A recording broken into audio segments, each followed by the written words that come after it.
What's that sound? I call it sounds of the server room. I recorded it back at the office. Why? It helps me sleep better. CDW installed Cisco UCS servers with Intel Xeon processors. Makes us more productive. Whatever works. Hello everyone and welcome to the exciting conclusion of the 2013 AUDL season. I'm Meagles. And I'm Chucktown. And we are here to watch the finals, Toronto Rush versus the Madison Radicals, which will be beginning in any moment. Yeah, pretty interesting result. The Midwest division was the most competitive division, and the number one seed out of that division went down hard yesterday to the Madison Radicals. Really great game for Madison. They looked very, very confident, very at ease, hitting all the deep shots, or at least taking those deep shots in the zone. Really held up. They had a new two-man tandem on the traps that was devastating. So really interesting to see how these two teams match up today. And also very interesting was the final of the Eastern Division yesterday. The Toronto Rush versus the New York Empire was a better game than I think any of us predicted. The final score was 24-18, but the game was hotly contested the entire time. The New York Empire put up such an amazing effort that it was literally jaw-dropping at times. So congratulations to the New York Empire on an amazingly hard-fought game. The Toronto Rush did what they've done all games this season. They came out with a win. Yeah, I got to say, those New York guys were really fun to watch. And we had never seen them at full strength. When we covered them in Toronto, they were much, much less than full strength. Plus, the weather kind of made the Man-D just not shine as brightly as it did yesterday. Those guys were playing fantastic. And they're so young, they're going to get a lot better. I feel like Toronto, a lot of these guys, I mean, not all of them, Yearwood and Lloyd are still very young. But a lot of these guys are club vets, and this is how well they're going to play, and they're not going to get too much better. But, I mean, New York, we really have no idea what to expect from these guys in the coming 5 years. It's pretty incredible. Yeah, it was incredible.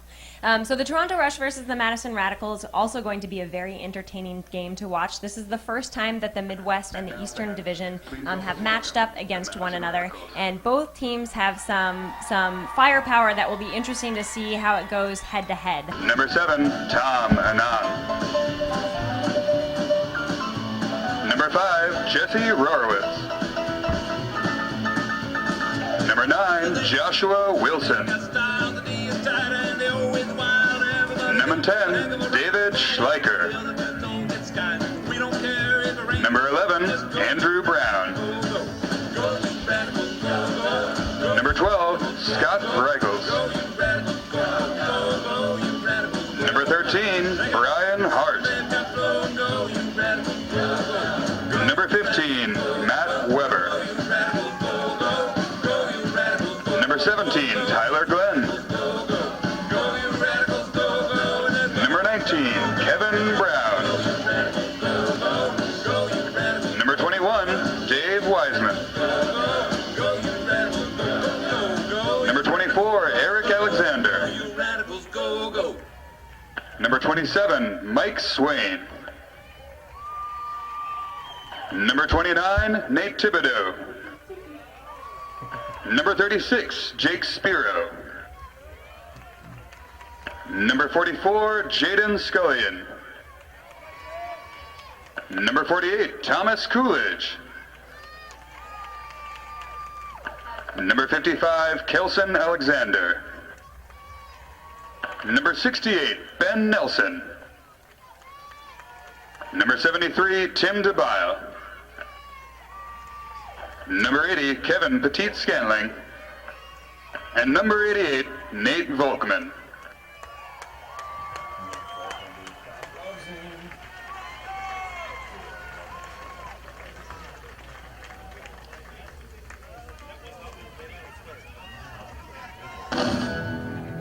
And now for the Toronto Rush roster.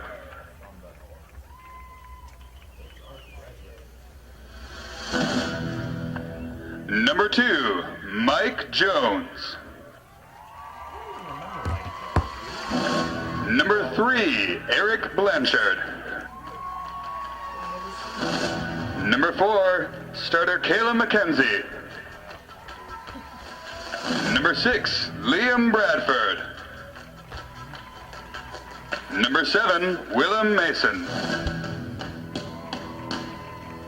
Number 9, Stephen Armitage. Number 10, Trevor Henry. Number 11, Matt Penman. Number 16, Phil Watanabe. Number 17, Isaiah Masek Kelly. Number 19, co-captain Thompson McKnight. Number 20, Jeff Lindquist. Number 21, Geoff Powell. Number 29, Dan Hassell. Number 33, Dan Danzig. Number 43, Gord Harrison. Number 44, Andy Kubanek. Number 50, Ryan Keifitz. Number 53, Kevin Horgan. Number 61, Session Reyna. Number 64, Nima Mostagimi. Number 74, Ricky Setso. Number 81, Adrian Yearwood. Number 84, Eamon Pinto. Number 89, Captain Mark Lloyd. And number 91, Cam Harris. Ladies and gentlemen, the Toronto Rush.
And now, the American National Anthem. Oh, say, can you see by the dawn's early light what so proudly we hailed at the twilight's last gleaming, whose broad stripes and bright stars through the perilous fight o'er the ramparts we watched were so gallantly streaming, and the rocket's red glare, the bombs bursting in air, gave proof through the night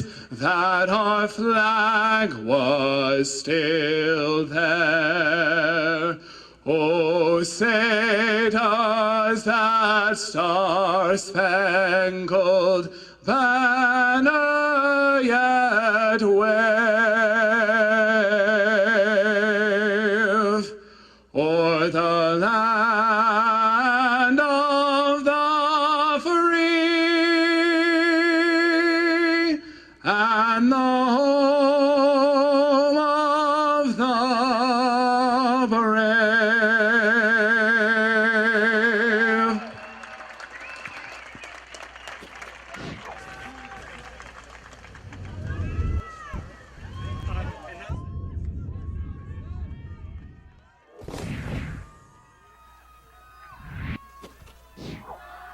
All right, moments away from the start of the game. Chuck Down, I think now's an appropriate time to talk about our pregame predictions that we talked about just a few days ago.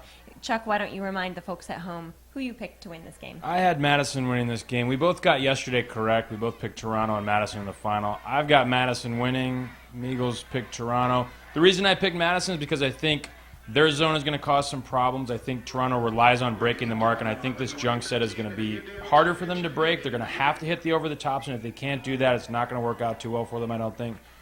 And I also think that, Madison's been in a lot of dogfights all year long, and they've been winning them, and I just think that they're ready to fight and win a close game. I wasn't counting on a close game from New York. I thought Toronto might roll into the final complacent, which they really weren't able to do, so we'll see how it shakes out. Meagles, what did you think? Yeah, and I picked Toronto over the Madison Radicals just because watching them flow together all year, I thought there's very little that could probably stand in their way. Having watched the Madison Radicals yesterday and seeing how tight their defense has gotten, I agree with you. I do think that the Madison Radicals are going to bother the Toronto Rush much more than I thought they were going to. But I think the Toronto Rush, they remain calm even under pressure, and they have so many options open to them that if they're not able to break the marks like they're used to, they're just going to find something else to do. They're going to swing it more and then generate opportunities that way. And one other thing about the Madison Radicals, absolutely you're correct. They have been in a lot of dogfights this year. But I think that the Madison Radicals are just a little looser with the disc. And Toronto Rush, they capitalize on every single opportunity that they get. And I think that's going to give them the edge, just a little bit of difference that they need to defeat the Madison Radicals. Yeah, I think that's a great point. You're right. Madison did turn the disc a lot. Wiseman made some great plays. He also turned the disc. I mean, it's really true. You can count on him turning the disc a few times. He's also going to make you look bad a little bit. But you're right. The Toronto plays a much more possession game. They break the mark. It'll be interesting to see if they can really maintain and possess the disc well against this zone, because really that's the question. If they can, this is going to be an easy win for them. Yeah. Either way, we are in for quite a game. I think this is going to be as exciting of a finals game that we could have hoped for, so I'm eager for things to get underway. Yeah, and another beautiful day here at Lane Tech in Chicago. Sunny, high in the 70s. This is not exactly what you expect from a Chicago summer. Normally by this time it is sweltering and humid. So we are underway here. Here's the opening pull from Madison. And Reyna set to pick up and delivers the centering pass. Thompson McKnight with the disc. And an immediate stall is called. Thompson McKnight held on a little too long there and failed to reset the disc, so an immediate turnover. Madison gets it in the red zone with a chance to notch the first break.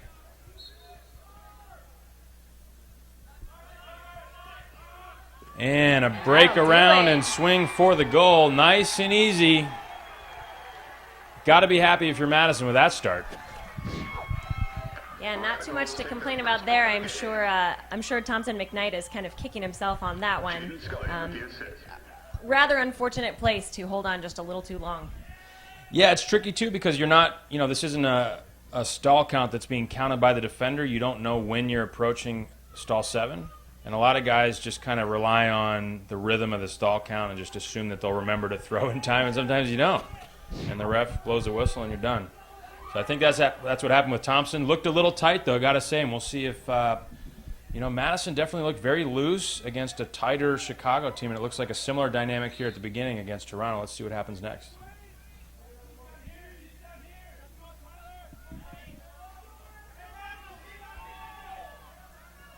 So, big backhand pull. You can see the wind is really kicking. Stopped that pull right in its tracks. So, almost at midfield here for Toronto. Immediate backhand around to Rob Lloyd.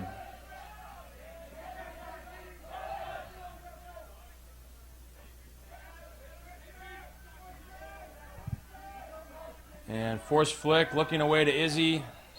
Thinks better of it, and a whistle blows. Contact called. Contact called on the mark. And I apologize once again. I called Mark Lloyd, Rob Lloyd. Not sure what I'm doing there. Rob Lloyd assured us yesterday that he would not make an appearance on the Frisbee field. Rob Lloyd not getting open these days.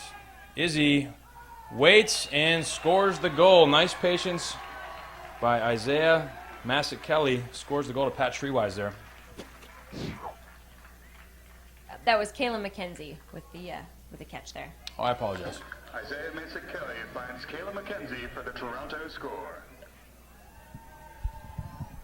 And Kayla McKenzie was someone we saw, I think, a little bit more from yesterday. He was a pretty reliable receiver in the end zone for the Toronto Rush. Looks like he's starting this game much like he did yesterday. And I honestly have to say, I think the Madison Radicals are kind of coming out looking like they did yesterday. I think you said that already, Chuck. But both teams looking pretty chilly and confident, which, when you take nerves out of the situation, people are playing a lot crisper, cleaner games. Yeah, well said.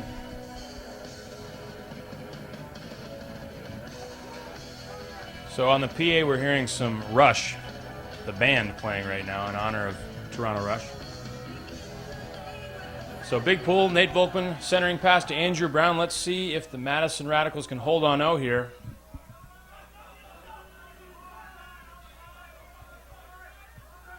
So nice pressure downfield by Toronto. Not a lot to look at right now for the handlers, and they're settling for their resets here. Underneath, nice cut there by Shreewise. And Nate Volkman keeps his footing, moves it to Animal. And Wriggles gets open underneath, looked off. Andrew Brown on the backhand side. Nice defense downfield by Ricky Seto. Phil Watanabe pressuring the reset. And Nate Volkman able to play the deflection off of Wiseman's hand. You can see the wind is really affecting the flight of the disc. Nice around break by Nate. And great goal line D here by Toronto. Annan with the disc. Dishes to Nate, who looks for the immediate continue, and just a little miscue there. So a turnover in the red zone for Madison.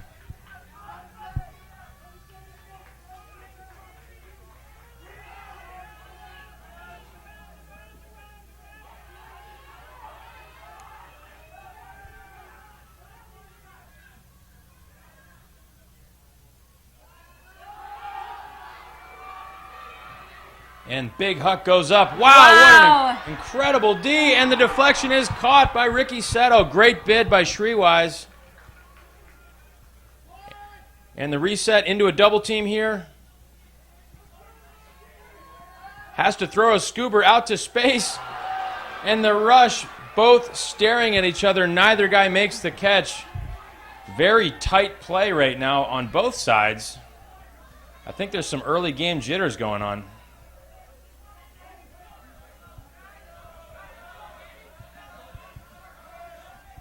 And it's Big Scott Wriggles in the middle of the field with the disc. Andrew Brown swings to Shreewise. Tom Annan with the disc. He was very crisp yesterday, and he winds and delivers a deep shot to Pat Shreewise, and it drops in perfectly. Jeff Lindquist gives up the deep shot, and they continue to Wiseman for the goal. The Radicals punch it in after trading turnovers there. What an amazing point. One matchup I want to point out in that point, Nate Volkman against Phil Watanabe. Both players are in their late 30s. I believe Nate is 37, Phil 38. Is that correct, Chuck? Somewhere around there. Yeah, I'm not sure. Well, I heard some discussion prior to yesterday's game that if the Madison Radicals made it to the finals, Nate Volkman would not be playing. But Nate had an incredible game yesterday, definitely earned his spot on the roster today, and obviously Phil being a perfect matchup for him. It's interesting to watch those two wily veterans try and fake each other out. And just an incredible D there, over the shoulder by Shreewise, not fouling. So hard to do that. Luckily he has a little bit of height, but that is a very athletic play to not truck the receiver. So a much bigger pull here. Reyna going to center to Yearwood. Lloyd with some action downfield out of the vertical stack, and junk D here for Madison, forcing them to spread on offense. Nice quick passes here. This is kind of what Chicago couldn't do. They couldn't complete these quick passes, and they let the defense settle. So far, Toronto keeping the disc moving, not letting the trap set, not getting those angles taken away. So far, so good if you're the rush. You can see Big Weber here trying to mark behind the disc. The over-the-top eludes the defender's hands, and that is a goal for Toronto. They looked pretty good against the zone there, Meagles. Yeah, I think that's the first time a team has moved that swiftly against the Madison Radicals zone. I'm sure that was a bit of a shock for Madison. Yeah, and credit to them for making the quick adjustment. They came down a vert stack. Lloyd was setting up his cut. Immediately the team recognized that they were facing the zone, and they spread into their positions. And it was just seamless. It was really, really well done. You can tell they practiced this. Absolutely. The handler set looked very much alive here. You can see how quickly they work through an opening as it presents itself. And then downfield, the cutters are very much alive, active, and they know that at any moment's notice, there's going to be a disc tossed to them. Yeah, and feel free to get involved online. Hashtag AUDL on Twitter. We're going to be following all game. If you have any questions or concerns, please voice them. We may have had a sound problem at the beginning. I'm not sure. Mike Parker tweeted about a sound problem. Hopefully that is fixed. And nice pressure right away by Toronto, and they are running a little bit of a junk. They've got, looks kind of like a diamond, a clam, playing the throwing lanes instead of the men. And Nate Volkman swings to the far sideline here. Big bid on the reset by Phil Watanabe. Nate's able to pull it in, gets it downfield to Dave Wiseman. It looks like we're into a straight man here. And a nice over-the-top dish. Wiseman playing the wind correctly there. And Annan steps and throws a big outside-in backhand. What an accurate thrower Tom Annan is. He's just so dialed. Yesterday, he'd throw things and you'd say, wow, I don't know, that looks pretty risky. And then, wouldn't you know it, it drops right in. And that was Thomas Coolidge, his receiver there, with a great grab in the end zone. This is looking like a pretty good matchup, Nichols. Both these teams look crisp and excited. Both coming out and playing tit for tat here. Both defenses actually look pretty good, but their offenses are responding. Yeah, absolutely. Both teams coming off looking incredibly seasoned and capable right now. Nice bid there by Phil Watanabe. Looked like he almost got it. Great hook. Yeah, good adjustment by Coolidge, though. The wind's kind of pushing that. It's hard to read those when they're really, really vertical outside-in backhands, and he read that perfectly. Yeah, and the wind right now is kicking from right to left and kind of near to far, gusting from 19 to about 25 miles per hour, so it's not entirely predictable. Right, and sometimes when we were down on the field before the game, sometimes it feels very calm, and then all of a sudden it'll gust. Wow, big deep shot here to Adrian Yearwood. Mike Swain on him. Unable to close, though. Great throw.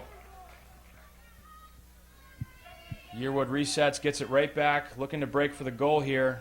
And Lloyd is open on the open side. He is so fast that once he gets a step, there's really no catching up. Nice point by the rush, and they open up the deep game. That's something that a lot of times they tend to look off, settle for breaks. Nothing wrong with breaking the mark, but it really helps to set up your downfield cuts when you're hitting the deep shots.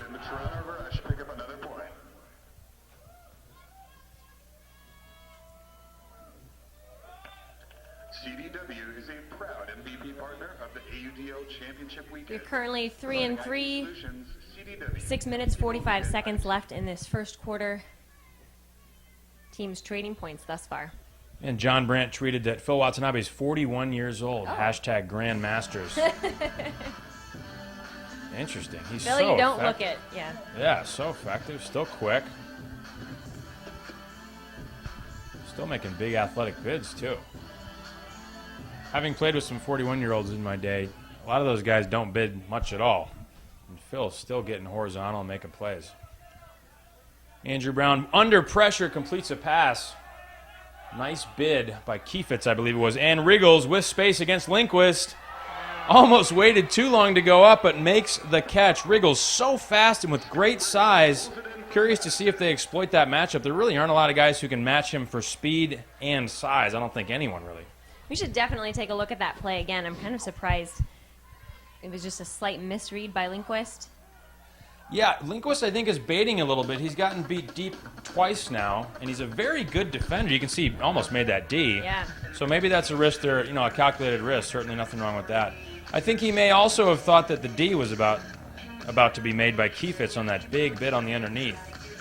Sometimes as a defender, you take a breath and see if the guy gets the D, and then all of a sudden you're on. Nice bid by both guys there. Great play by Scott. And we are off here. Tyler Glenn, I believe, with the pull. You can see the wind driving that back, and a perfect pull for their trap zone. And here we are. We got Mechanix and Weber with the big trap. The over-the-top is available. Let's see if they can shut down the lanes. He throws a big hammer. Tyler Glenn is all over this one.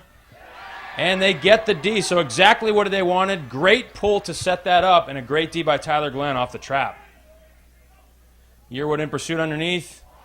And I think had just enough pressure to force a misplay there by Adrian Reef.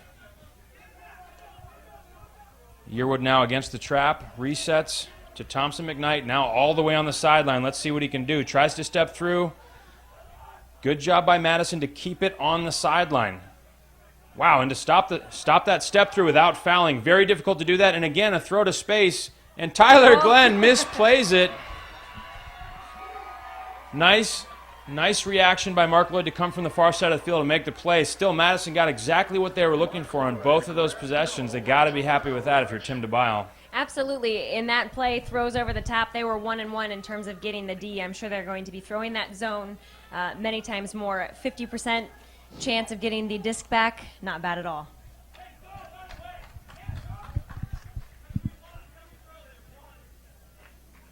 Just like the teams in the finals, you go further with Ford, a proud partner of the AUDL Championship Weekend. Ford, go further. And yeah, you can see Tyler Glenn sort of playing the man a little bit instead of the disc, and especially against Toronto. You can safely assume there's someone coming off the backside as well. You might as well get up there and catch it and not worry about bodying your man out. So another pull that is affected by the wind comes all the way backwards, and Toronto, Phil adjusting it with a negative mark here, and Nate just boosts it deep to Big Dave Wiseman, and great position on that D. Wiseman so long and really plays the high ball well, but unable to get position against his defender. Nice play for Toronto. And immediately they hug deep to that same matchup. Not a very good decision, but let's see what happens here. Big Riggles is in the area. Kind of a group D. And a hasty decision by Toronto. Andrew Brown with the disc. Nice pressure downfield. Again, a big bid by Phil Watanabe. And that's Thompson Coolidge resetting to Tom Annan, who delivers a nice flat pass out to the far side of the field. I believe that's Nate Thibodeau. And the turn. So nice pressure. Toronto hanging in there, not really executing on offense the way they would like. Travel called, however, and that's a turnover on Mike Jones. Mike was a marked destroyer yesterday, but on this point gets called for a travel. So Madison, 20 yards out, looking to punch this one in. Nothing to look at for Andrew Brown. Settles for the around break. He makes that look so easy. And a throw to space. Wow, and the wind really took that one. Looked like that would be an easy goal. That bounced way over the head of 6'6" Scott Riggles. Timeout called by Toronto. So a crazy sequence right there, Migos. Lots of turnovers, lots of action. You can see this looks like a pretty good pass, and then the wind just boosts it up into the air. It'll be interesting to see how this high level of play continues to affect the Toronto Rush. Last night in their game against the New York Empire, they had a total of 16 throwing turnovers. They're on pace to beat that today with 4 already in this first quarter, and we still have 4 minutes left. Like you said, Chuck, that was kind of a ill-advised decision to huck straight into the wind with the disc on the end zone. With the flow that the Toronto Rush is able to generate, I just don't think that was quite necessary. I think that was definitely an emotional decision. Yeah, it was a very exciting D. You know, the disc going up to Dave Wiseman deep, how many times did we see that work yesterday?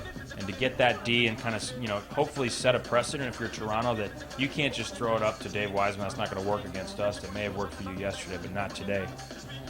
Yeah, I think sometimes you get excited and just let her rip, see what happens. So in any event, Toronto gets the disc back. They're going to be starting on their own goal line here, setting up a horizontal stack. Oh, I'm sorry, it's looking more like a side stack now. And actually, this is going to look like a junk point here. So they're going to set a trap here. Mechanix and Weber on the mark. Yearwood back for the reset. And then if you're Toronto, you'd rather not move it to Lloyd, and they do. Now the trap comes. Great job by Lloyd to immediately get it off that sideline, though. That's where you don't want to be if you're Toronto. All the way around to Yearwood. Trying to keep it moving, not allow these 2 big marks to set in here. And here comes big 6'5" Matt Weber. Nice throw downfield to Lloyd. Lloyd looking around. Mechanix reacts, gives up the break, and the pressure resumes. This is kind of a relentless front-loaded defense for Madison. Giving up some of these rounds, trying to deny anything through, and just funneling the disc to the near side of the field to that sideline. And you can see, here it is. Lloyd steps through. Great play by Lloyd to just recognize that the marks were pretty close and just step right through. Kind of like a point guard in the NBA, just splitting the double team. And here's Yearwood. Toronto has the luxury of really top-level handlers. Thompson McKnight, quick give and go. And he steps around big Matt Weber to get it all the way to Lloyd and Yearwood. Lots of passes here. Toronto looks very confident, but they are making a lot of passes. And another travel. So isn't that interesting? In club, that would never be a turnover because certainly it would be contested. But in the AUDL, if you drag your foot, it's an immediate turnover. Which, especially in a zone like that, is almost bound to happen. You're trying to throw and go time and time again. It's no surprise that he drug his foot. Yeah, and there we saw in the replay, absolutely picked up that foot before he released the disc. Great call. And a timeout called by Tim DeBile, player-coach of the Madison Radicals. You know, having travels be a turnover really adds an element to the zone D. If you're making them throw more passes, A, they could be incomplete, it could be a bad throw, a bad catch, or any travel, and you get the disc. Yeah, absolutely. And as I mentioned earlier, you're looking at the throws that the Toronto Rush are having to make in order to get the disc through or around. They're having to stretch to the full extent of their height, and it's almost inevitable that their weight would pull them forward, causing them to drag that back foot. And especially with the speed at which the Madison Radicals puts the mark on, you have to move the disc a little bit quicker. You have your momentum going into that throw. It's pretty hard. Yeah, and you can see number 4 there. Obviously a right-hander. Normally he would have a left pivot foot. But the way he caught the disc and set up the throw, he set the right, stepped out with the left, and then picked up the right. It's a good call by the referees. So if you have anything you'd like to add to the game, we can check our Twitter feeds. I'm Meagles000. And I'm at Chucktown now on Twitter. Or, of course, hashtag AUDL. We'll catch you there.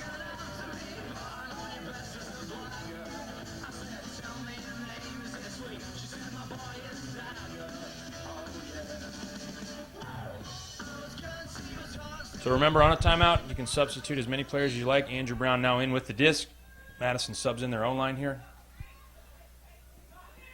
And a big swing around. What a tough throw, but that's one Andrew makes all the time. Big deep shot is there, out to space, and well read again by Coolidge. He is playing those discs really intelligently.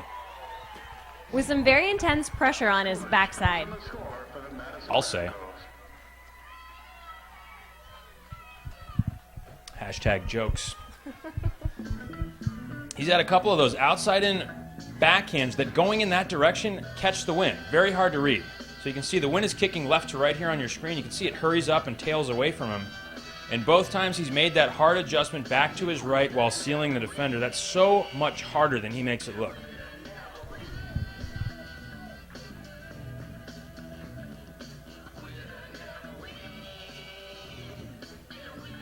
There you can see the Chicago skyline in the background of Lane Tech College Preparatory School here on the north side of Chicago.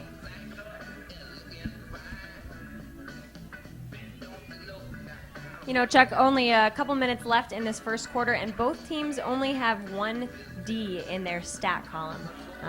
That means that the pressure is intense, but the teams are throwing the disc away themselves. Yeah, it's been really fun to watch. Great offenses respond to really great defensive pressure. Nice D in the lane there. Swain shutting down Lindquist. Lloyd with the disc now and throws it out to space. Interesting choice, and look at the great touch on that throw. What a difficult throw to get control of, and Lloyd drops it in there like it's nothing to Cam Harris, number 91, for the goal. I'm afraid you were right, Meagles. Toronto does not seem to mind at all being in these close games, and they rise to the challenge, at least so far. Well, I'm also really impressed with the play on the part of the Madison Radicals. All year, I think they've had the tendency to play down to their opponents. Obviously, fighting hard enough to find themselves in the finals, but I've never seen them look like this, and this is quite impressive. Yeah, I think there's something to be said for the Madison ultimate culture. The Madison club team tends to always overperform. They don't necessarily have the kind of star power that you would expect to be making noise and being at Nationals, but they tend to be at Nationals every year. They're the kind of team that is not an easy win for any of the top teams. You always have to be ready to play when you're playing Madison. And that Hodag culture, which, a lot of these guys played on the Hodags in the past or are currently on the Hodags. That is just a successful program up there at University of Wisconsin in Madison. So you can see these guys don't mind being the underdogs, which they certainly are in this game. They're very comfortable coming from behind, being the underdog and pulling the upset. Double team right away against Andrew Brown. Swings to Tom Annan, speaking of Hodags. And Coolidge gets it underneath. Swings to Nate Volkman. Nate with a step around break to Big Wiseman has been relatively quiet so far today. Nice throw to space to Wiseman against pressure, and the foul is called. Looked like a good call. Not a bad bid. And a little bit of a shoulder shrug by Thomas Coolidge. And might be, not sure what was called here. Might be some sort of a misconduct foul. I think basically Coolidge was saying, would you please get out of my way? I have to walk 10 yards now, Mr. Horgan. And Horgan kind of said, hey, what are you doing, buddy?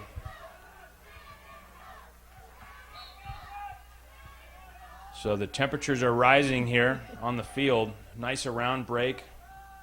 Shreewise being forced back to the flick side and has to throw as the stall's getting high. Wow, and what a great reaction from the far side of the field to make that D. That would have been a goal. Annan was there and actually made a pretty good bid. Somehow the defender, I think Annan is saying that he caught it and it was stripped. Pretty close, pretty hard to tell. Let's see. We might have an angle of that on the replay, not sure. So Toronto fighting tooth and nail. They get the disc back. They're looking to go 80 yards upwind here. Wow, very difficult throw is caught. And they are moving it up the far sideline here. Seto moves it to Jaden Scullion. I'm sorry, I had that wrong. It's Kubinik. And the turnover. Andrew Brown winds and delivers a big backhand as time is winding down. And well played by number 53, Kevin Horgan. Such great size for Toronto. Kevin Horgan looks pretty average when he stands on the line with a lot of these Toronto guys. He's 6'5" and solid. And that's kind of what a lot of teams have had a hard time dealing with. If they can't break you around, they can just throw over the top because they got big guys to throw and catch them. And right when you think you've got a goal, Streetwise plays that pretty well. You know, Horgan just barely leaves the ground and D's it. So there's the end of the first quarter. The Madison Radicals holding on to the advantage they gained early with that first break. They pulled out pretty quickly.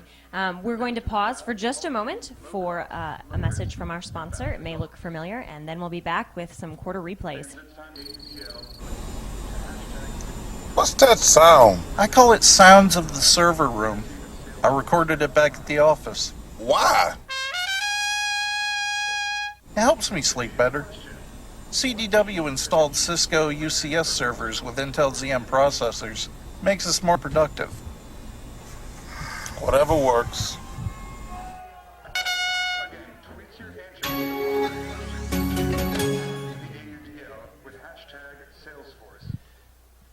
And our first quarter recap. So many big plays. Really, really great start for both these teams. This is the first goal on that stall called against Thompson McKnight. Here you can see Toronto responding here. Izzy with the disc. Moves the mark a little bit to his left and then scores the goal. Andrew Brown with a nice around here that gets away from Dave Wiseman but caught by Volkman. And look at this hawk falling down to get the right angle on it. And then a big D by Streetwise. Nice adjustment by Seto to make the catch. And just a gorgeous deep shot. One of many from Tom Annan. He has been really dialed in this weekend. Here you can see Toronto in that first possession against the zone, keeping the disc moving, never letting that trap really set. You can see Weber there behind the disc. And Yearwood able to just calibrate that backhand high enough to get it completed. Nice bid there by Watanabe. Here's one of those big bendy outside-in backhands caught by Coolidge. He's really having a heck of a game. However, he may have accidentally fired up Kevin Horgan. We'll see how that develops. And here's a deep shot to Yearwood. Just a beautiful throw. I think that's exactly what Swain would like to have go up, but he's just not able to close on such an accurate throw. And here's the deep shot to Riggles. Nearly D'd by Lindquist. Look at Lindquist close here. And goes up. Nearly makes the play. Here's that hammer over the top. This is where that zone really looked good. Those pulls that landed near the sideline allowed the two trappers, Mechanic and Weber, to set it. And there was a great play off the backside from Mark Lloyd. Great heads-up play. Here's a big upwind huck. D'd well by a group of Radicals. And we are back live here. So much action, we didn't have enough time to show it to you.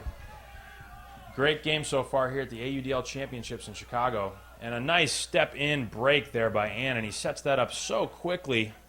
Delivers it with a lot of snap, especially going upwind. That is very important to keep it low and tight. And he does that very well. So big Wiseman there with the disc on the sideline. Thinks about a backhand. Flicks it. Might have been a stall. Not sure. Play on is called, so not sure what the call was, but in any event, turnover. And Toronto with great pressure is able to force that upwind turnover. Nice around there. Here's Lindquist.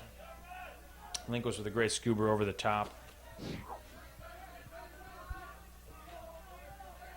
And Toronto, as they've been all season, are very content to kind of break the mark and move it around, reverse the field, and really make the defenders downfield adjust to new angles. When the disc is stagnant, it's very easy to play D.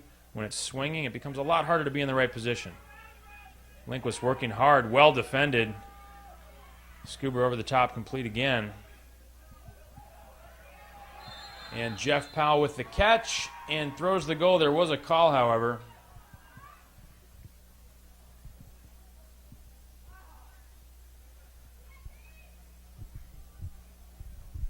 The referees confer.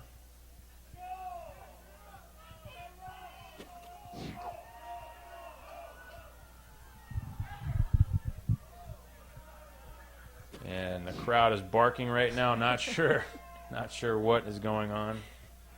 But I am sure that someone doesn't like it. So this is a good time to point out that the clock has stopped right now. I know there was a question posted on Twitter yesterday about when the clock is stopped. No matter what the call, the clock is not stopped unless there's a timeout or a technical timeout, which the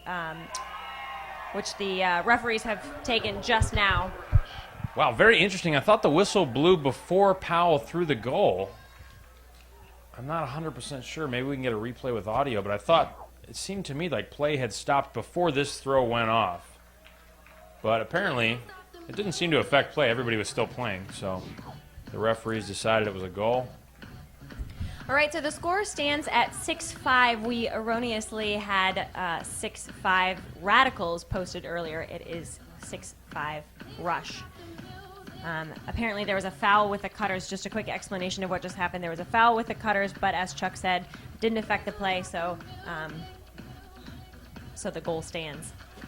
Yeah, it seemed like the right call. I'm not sure why the whistle blew, but in any event, nice break around here from Jeff Powell without traveling. You can see the mark was almost able to take that away. So a question from Jess Saravia, Chucktown Now, do ultimate refs know the NBA doesn't call traveling? Is there flopping in the AUDL rules? There's definitely flopping allowed in the AUDL. We just don't see that much of it. But who was it yesterday? I think Gary Ladoni had a nice little acting job against Nate yesterday. Yeah. I'm sure it won't affect their friendship. Don't worry. Right.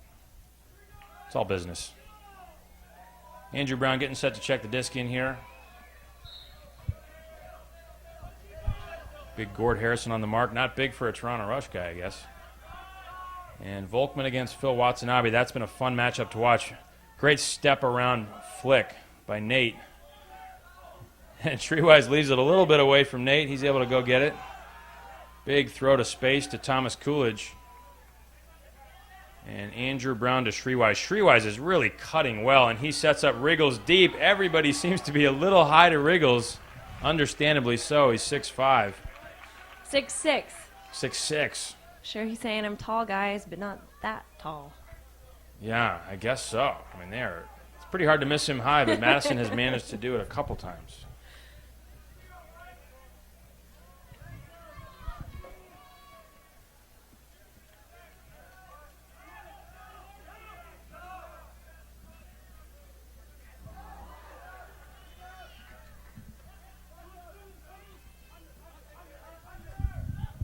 So Phil in the middle of the field here. Nice pressure so far by Madison. Toronto, I've noticed, is one of the teams that moves the disc pretty well going upwind. Disc space. Defensive foul. Not sure if that was on the mark or downfield, but 10-yard penalty, right back in. Nice help D there by Coolidge, and then he releases number 10. So that's Trevor Henry facing a double team right now. Steps through, unable to release though. Nice adjustment by Madison, but Phil Watanabe upline is there. He's looking to get it back to the middle of the field smartly. Lindquist with the disc. Nice little reset to Mike Jones. Disc space. And a disc space called on Riggles. They're calling it pretty tight right now, Meagles. And I think Riggles kind of had a smile on his face, like, what exactly did I do? Mike Jones tapping it in here. Nice break around. Still a yard or two out here. Looking at the over-the-top. Stahl's getting high. Is able to find, I believe that is Lindquist in the middle of the field. Tight little narrow lane to throw to, but well done by Toronto. They scored the upwinder here. That was some pretty intense end zone D from the Madison Radicals. Obviously, they found just a narrow enough alley to throw that disc in for that score. Yeah, absolutely. Nice job by Gord Harrison. He was under a fair amount of pressure in this point, not a lot to look at, and was able to keep possession of the disc and eventually throw this goal here. So Toronto Rush has notched a little bit of a lead here. The first time we've seen one team pull away by 2, I believe. And we will see if Madison fights back here or if Toronto goes on a little bit of a run.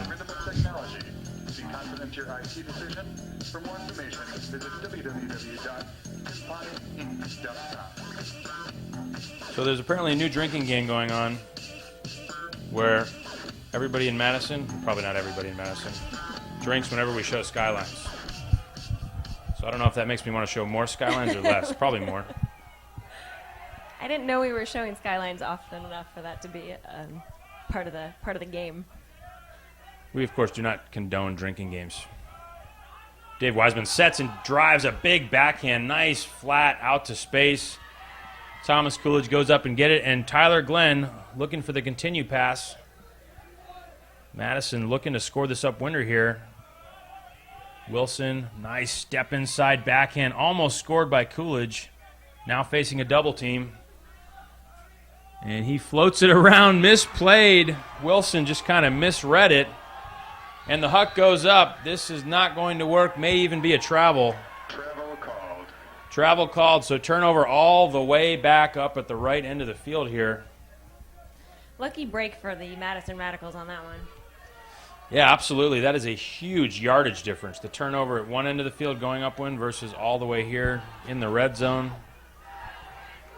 And I believe that is Wilson, who had the misplay earlier. Here you can see him kind of just misreading the wind here. Wilson taps it in. Chance to redeem himself here. Resets it. Wow, nice break there. And another turn. And the Rush fans are going wild in the stands. Worth mentioning again that a large number of people traveled all the way from Canada to watch their Toronto Rush in this game today. Right, and that is a long drive. Yearwood sets up the around break here. Nice adjustment by Izzy. The wind took that one up. And lots of space right now downfield for Toronto.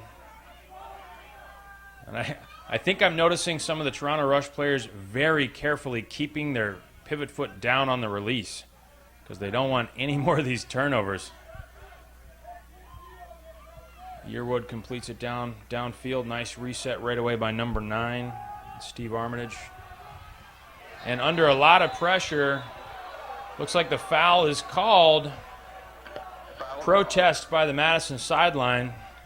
There was definitely some contact. It did look like number 64 had a play on it and sort of misplayed it. That's Nima Mastagimi. Mastagimi swings to Adrian Yearwood, who finds Mark Lloyd. Lloyd with the throw and go here. And Izzy Masik-Kelly, possibly the best Izzy in the AUDL. However, an awesome D by Thomas Coolidge. He really explodes to the disc. Timeout is called. So 5.5 minutes left here in the second quarter. You can see Masik-Kelly kind of expecting. The defender's not looking, so he thinks he can probably thread this in there. Coolidge immediately turns, gets his hand up, makes the play. Very hard to do that. You have very little, very short notice, and you have to turn and somehow sync up with the disc. Yeah, absolutely. And as you said, Chuck, he wasn't exactly aware that that throw was going off. So on top of that just being a difficult play to make, he did it in a fraction of a second. So shout out to young fan Wolftown. That's my nephew. But anyway, he tweeted in. Hashtag irrelevant. That's not irrelevant, Chuck. Hey, I'm just reading here. I don't think it's irrelevant. So Trevor Henry famously was voted most attractive player on the Toronto Rush by J.P. Oliveria, I believe was his name. So some banter about Trevor, the pretty boy. Jump online, join us in the conversation at Twitter, hashtag AUDL. You can find me at Chucktown now.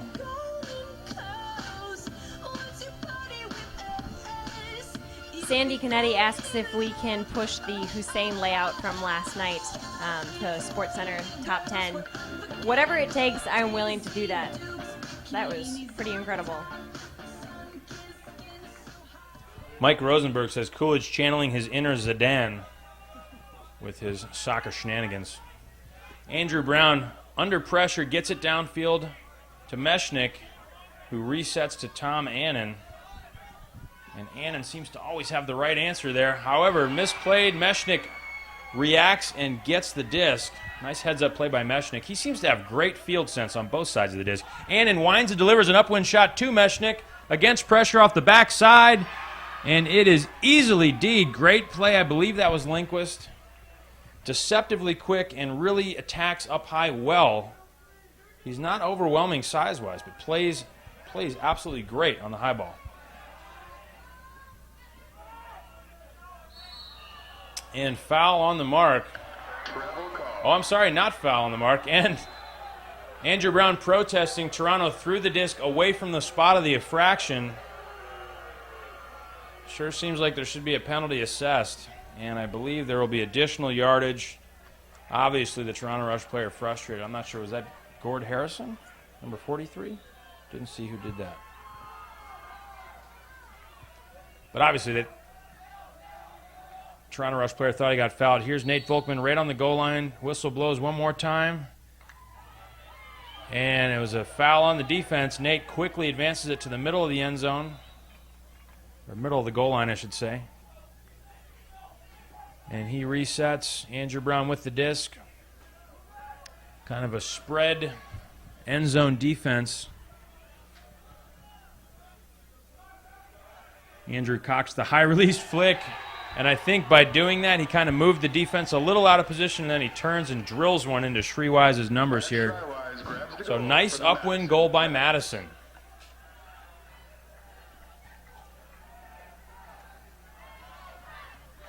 Here you can see the patient work. Annan with just great touch. Really knows how to throw in the wind. You can see, I think when he looked downfield, cocked that high release flick, the defender kind of committed a little too close to the midfield and gave that angle to Pat Shreewise. You know, Chuck, one thing I think is interesting about this game is I think we're seeing things from both teams we have not yet seen before. The pressure is pretty intense, but both teams are reacting extremely well. And as such, we're seeing kind of offensive flow, defensive sets that we haven't really seen before. So it's really exciting to see the versatility and what they're doing as both individuals and as a team to rise to the challenge of this game.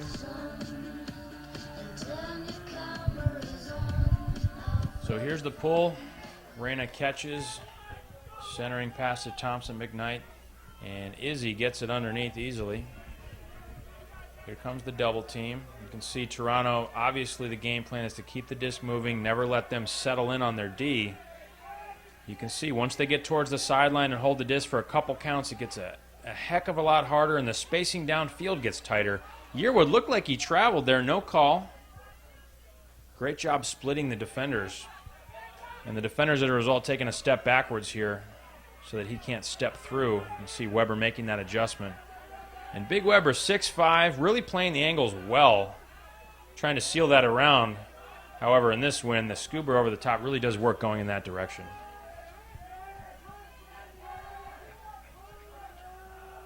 Lloyd with the disc. Nice low stance, rocks the mark off. So patient resets here. Of course, remember any travel, any throwing or catching error, and then it all pays off for Madison. Let's see if Toronto can stay patient here. And there we see exactly what we're looking for. After 10, 20 passes, he's tried to do a little too much. Don't see the poacher, and Madison is in business, 20 yards out, looking to score. Scullion resets. Wilson with the disc marked by Yearwood. This is one of the toughest things to do is score with what they call your defense, your defensive offense. And again, a turnover by Wilson. He just doesn't look confident with the disc right now. Number 9 on Madison. A lot of the great teams, what separates them is not having great offensive lines that can score, but having great defensive lines that can also score. And I think Madison struggles a little bit with that. Big break there by Lloyd. He makes that look so easy. And all the way to the other side of the field. Scuba over the top. Height really helps to get those Scubers over the big markers. Yearwood now right through the middle to Lloyd. Lloyd patient. Resets to Reyna. Back to Lloyd. And Lloyd rips one through the middle to Izzy. A little give and go. from Yearwood to Izzy, and not sure he was in. Thought his left foot was down. Madison is saying that his foot was not, that it was not a goal, and Lloyd is saying it's not a goal. So for those who say that spirit of the game is not alive, certainly it is. Lloyd calling off the goal, saying no, his foot was down. And Lloyd catches the goal. The disc never lies, Chucktown. Correct. Cameron Harris finds Mark Lloyd for the goal. So that's been an interesting discussion to see evolve online. Plenty of articles written about spirit of the game and how that affects how we develop as a sport and as we move into the professional scene. And I think you can see here that having live calls by referees doesn't change the fact that players can overrule. If a foul is called and a player doesn't think there was a foul, they can step in and say, you know what, that was a clean play, your disc. And something like this can happen with Mark Lloyd. Yeah, absolutely, Chuck. And I've always felt that spirit of the game should not hinge solely upon self-officiation. If that's a culture we want to breed, that's something that we can do, even having referees. As we've seen, the flow of this game has been nice to watch, entertaining to watch. I don't think it needs to change the culture of our sport. Yeah, I totally agree.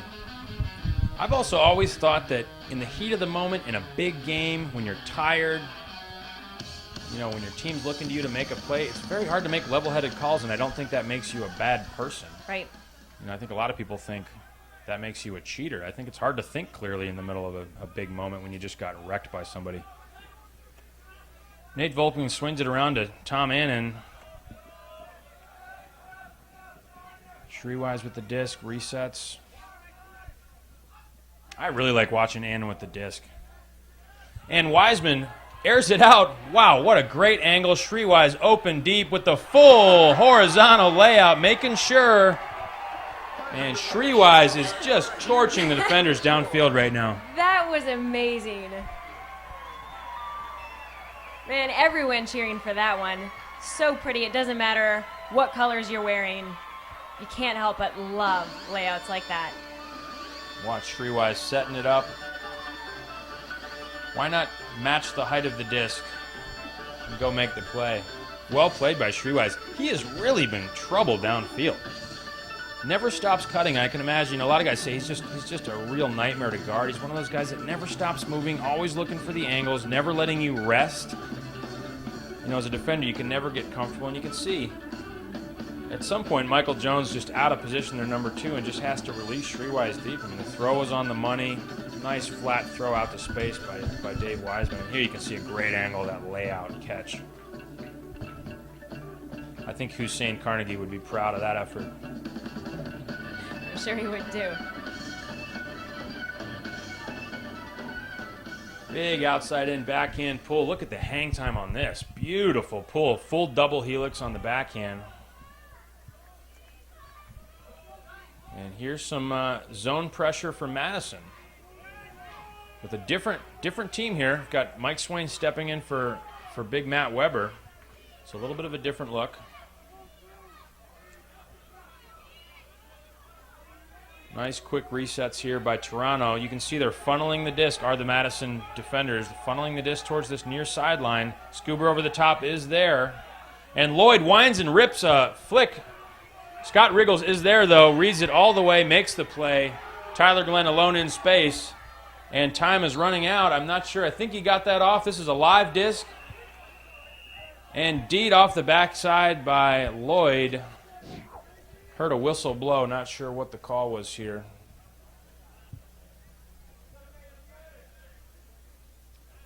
So I think he did not get the throw off. So that's how it's going to end the Toronto Rush with a 1-point lead going into half. This is everything we could have hoped it would be. Madison and Toronto both playing really crisp offense right now. Yeah, absolutely. I thought things couldn't get better than last night's game, New York Empire versus Toronto Rush, but this is definitely topping it. We're going to pause for just a minute from yet another, or rather the same message from our sponsor. I'm going to hopefully talk with some of the Madison Radicals and Toronto Rush players, see what their plans are for the second half.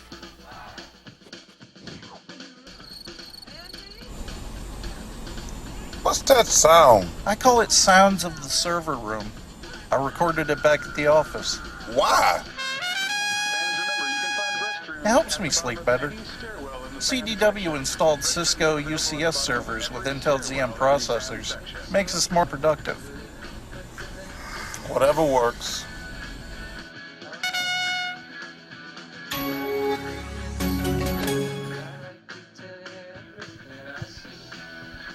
And we are going to look back at some of the top plays from that second quarter. Another action-packed second quarter. See a couple of these breaks by the Toronto Rush. Really does seem like when they get in the red zone, they get even more patient, looking for the swing passes, the arounds. Nice up-the-middle throw there by Gord Harrison against a lot of pressure. And here you can see Wiseman stepping in and just drilling an upwind backhand. He really is at his best throwing upwind, it seems, because he's got so much power and he's able to keep those throws flat and out to space. Here's an over-the-top. Foul was called on that one. Looked like it might have been dropped before the foul, but in any event, the call was made. Great D there. Great reaction here by Thomas Coolidge. He had a really, really nice half. He's a senior on the Hodags right now. Unintentional MAC by Nate Volkman. We saw an intentional one earlier this year. And look at this D off the backside by Lindquist. Just absolutely takes the disc away from Mechanic. I'm not sure Mechanic knew he was there. Certainly didn't have the control and the ability to explode laterally that Lindquist has. And here you can see Andrew Brown rocking the defense to his left and then rifling a pass into the goal. Great upwind D by Toronto in the first half, I gotta say, especially near the goal line. Here you can see Mark Lloyd start to insert himself more, shredding that zone, moving it through. Had a couple real nice hucks, too, in the first half. A nice give and go here to Yearwood, and he throws out to space. This was the play where Mark Lloyd corrected the official and said he was not in, and then he catches the goal right away. Sometimes the right thing does happen. And look at this play by Streetwise. Definitely the play of the half. Might be the play of the weekend. I'd like to see that one alongside Hussein Carnegie's huge layout catch yesterday. And he gets up and exhaustedly discards the disc. Here's Scott Riggle's last play of the half with the catch D in a crowd. And this throw, it turns out, was not off in time. But action ensues nonetheless. Nice play in the air there by Lloyd, of course. Lloyd goes up and makes sure of it. Lloyd really had a great second quarter. All right, fans, one at a time. Our contestants are going to... So you can see some halftime games going on.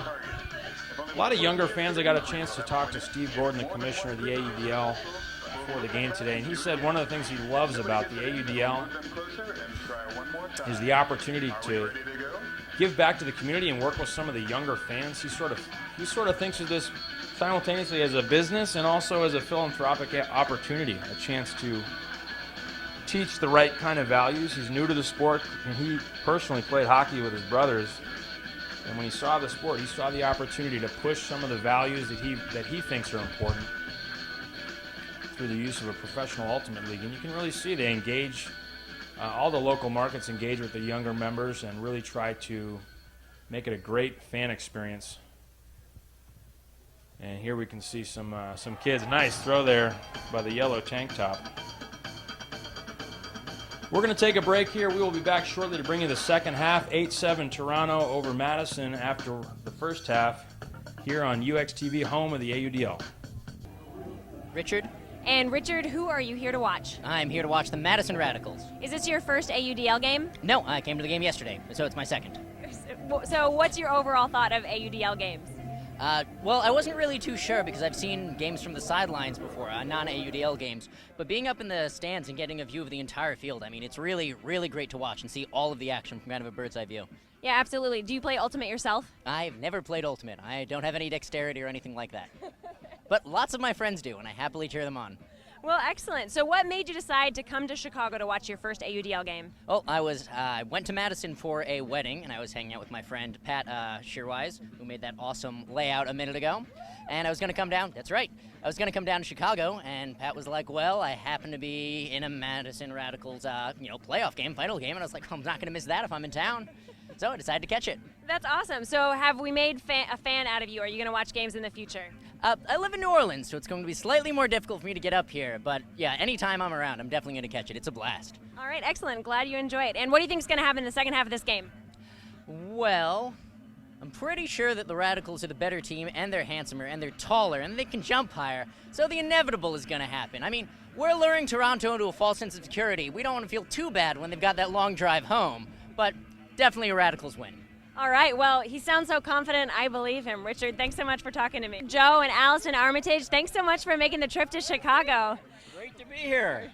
Do you guys think you're going to stick around for a few days afterwards to check out the city? Unfortunately not. We'd love to. We've done a lot already in the short time we've been here. Fabulous city. Absolutely fabulous. Well, thank you very much. But more importantly, let's talk about this game. The reason I wanted to find you was because the last time we spoke, you predicted that Stephen Armitage was going to come out the second half, run around a lot, score more goals, and that's exactly what happened the moment the half started. So I need you to tell me what's going to happen in the second half.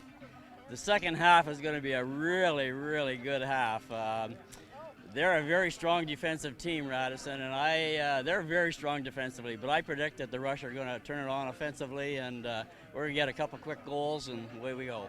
So this must be exciting for you, because this is the first time you've seen your son and his team really challenged.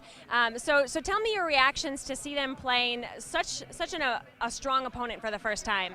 Yeah, a little nerve-wracking for the fans, I can assure you, and yes, you're absolutely right. This is the first time they've been really challenged. And to be fair, man, oh man, they are two good teams. Really two good teams. All right, well, I would have to agree. So you've heard it from soothsayer Armitage. The Rush are going to turn it on offensively and win. He's never been wrong. I don't think he's going to be wrong today. So you heard me talk to both a Radicals player and a Toronto player fans. They both seem to think that their team is going to win. So it's any team's game at this point, so we'll see what happens. Yeah, we sure will. Yeah, looking forward to the second half here. Toronto, 1 point lead going into the second half. I tend to think the third quarter, a lot of times these close games, the third quarter kind of decides how it's going to end. So we'll see who comes out hot and who's ready to push in the beginning of the third quarter here.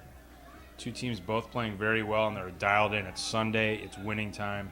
Let's see what happens. Yeah, absolutely. I think at this point it'll be what team can endure longer, because both teams are having to put their all-star line on a lot, and everyone's running super hard. No one can let up for a second. We've seen so many near catches, near Ds, as well as completed Ds and catches, that everyone is clearly giving everything they've got. And we're underway. Sachin Reyna hits the deck, and they're in the back of the end zone to start here. Thompson McKnight immediately to Adrian Yearwood. The trap is on, and Yearwood slices it through. Nice throw out to space there. I think generally speaking that zone is trying not to give anything up between the two defenders, and Yearwood found a seam. But look at this, still in their own end zone, plenty of pressure, the disc swinging back to the near side of the field. This is not...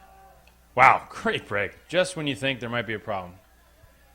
Yearwood and Lloyd shredding a zone. So one more time, see Weber steps back to deny the reset, and Yearwood takes the around. Kind of a pick your poison situation there for Weber. So you can see Toronto trying to move the disc, not let these two guys settle in, and certainly not move it to the sideline. Thompson McKnight apparently was fouled. Couldn't really see from that angle what happened, but I think Weber must have touched the disc before the release.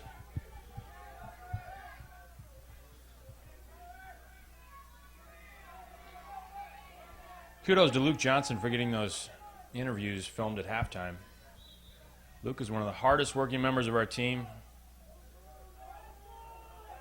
and he's kind of cool too. Upline here. So they swing it all the way around to the far side of the field. I think if you're Toronto and you're going to be on a sideline, you'd want to be on that far sideline. Although the wind is not super consistent. It really does seem like Madison wants to get the disc. Wow, nice adjustment by Lloyd. What a game he's having. And then he immediately breaks around. And the big layout. Nice bid there by Wilson. And Lloyd patiently surveying the field, gets the swing around to Adrian Yearwood. Yearwood fakes the hammer, stalls getting high. And he gets it off. Must have been pretty close to a stall there, but Yearwood gets it away. And the double team going the other way now with Wilson and Mechanix. Lloyd with the disc. Let's see if he can get it through. Wow, look at that. Nifty move by Lloyd. He fakes like he's coming through and steps around. And great replays provided all day by Kelly Johnson. You know, one tweet worth repeating. Mark Lloyd plays Ultimate like we all think we play Ultimate. Well said. Especially watching that point.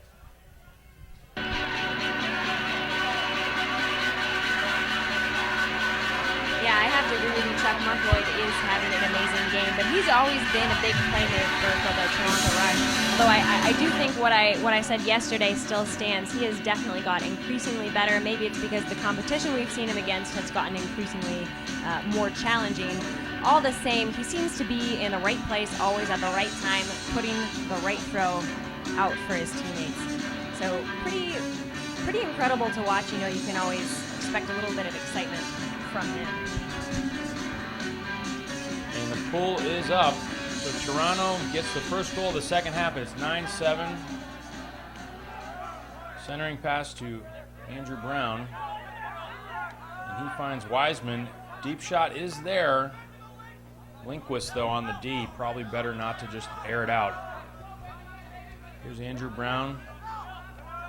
Some of the Toronto Rush handler defenders are sagging the lane as the stall gets up around 3 or 4, preventing the downfield throw. Here's Wiseman with the disc. He is so big with the disc. Back to Nate Volkman. Great pressure rate now and a good throw out to space by Nate. And the deep shot is up. Wiseman off the backside. Everybody misreads it. Get your library cards, gentlemen.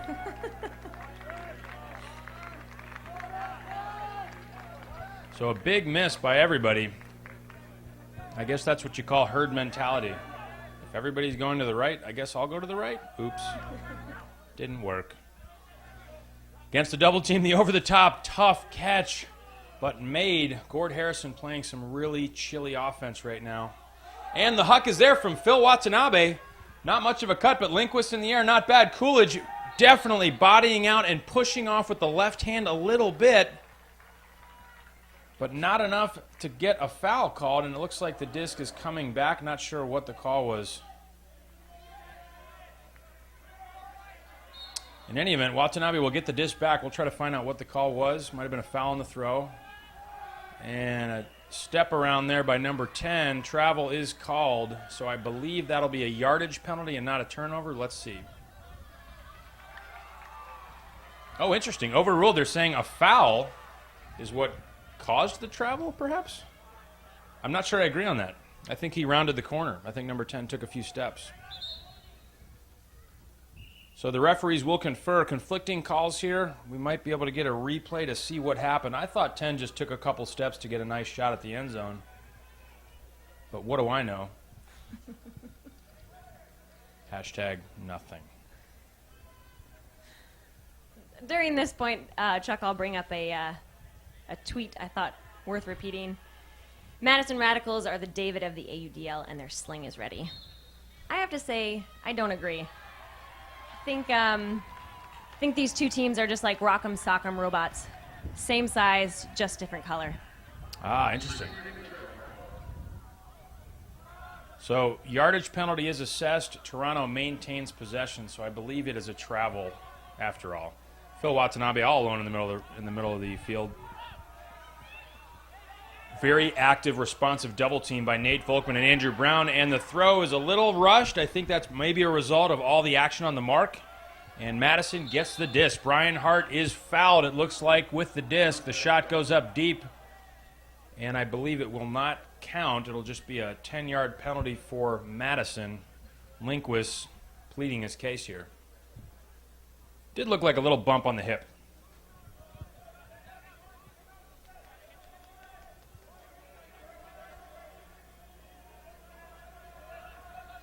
So 10 yards from that spot. So across midfield here, Brian Hart will tap it in. And Hart sometimes is the quarterback of this defensive squad. for Madison. However, he's in on 0 right now.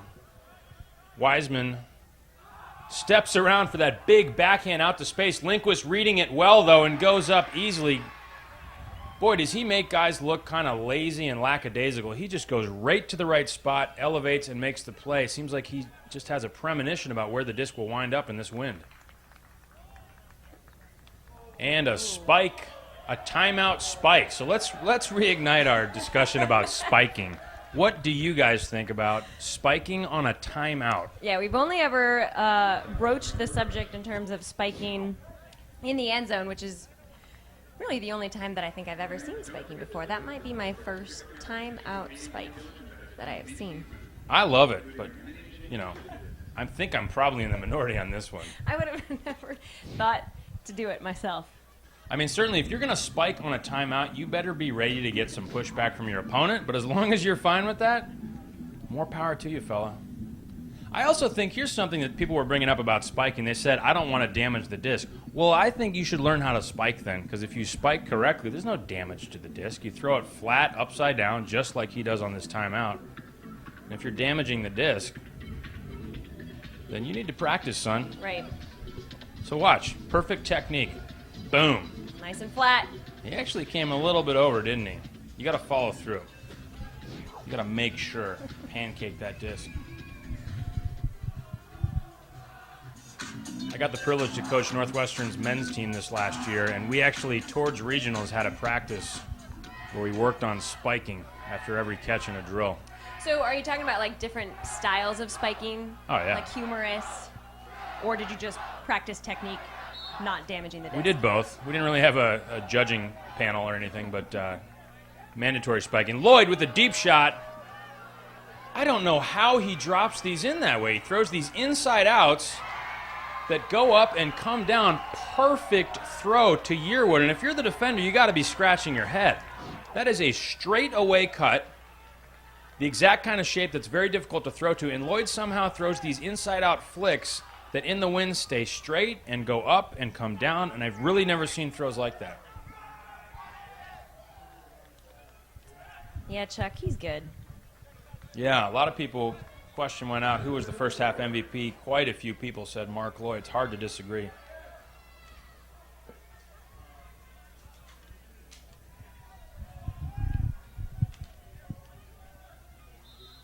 Lindquist almost ran out of runway there. Yeah.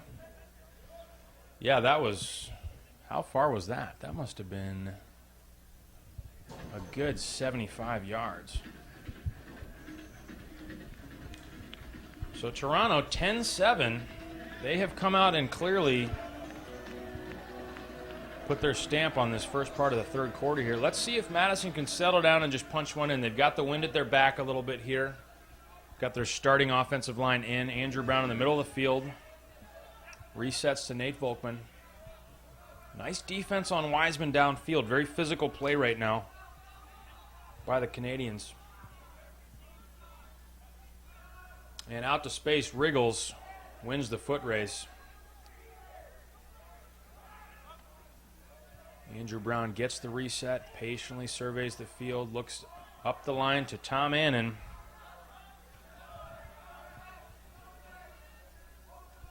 And Shreewise with the disc. Shreewise, the highlight reel from the first half. There was a great Vine video clip of Shreewise's catch. Wow, another great play by Shreewise, so balanced. And look at how low he gets and delivers that disc. He really has great balance, cutting and throwing. And look at this throw to space. Tom Annan just absolutely creates opportunities that no one else would. Just an outstanding weekend from him. This is essentially a cutter who's clearing downfield. But when you've got Tom Annan with the disc, hey, maybe you're actually cutting for a goal. Yeah, Tom Annan doesn't care. He'll put it to you. Yeah, Andrew Brown just getting out of the way, and then all of a sudden he's catching a goal wide open. And here you see that great play by Shreewise, and watch him drop. He had a subsequent break there that we didn't see, and watch, yeah, here's Annan just threading the needle. That is assist number 2, I believe, for Tom Annan.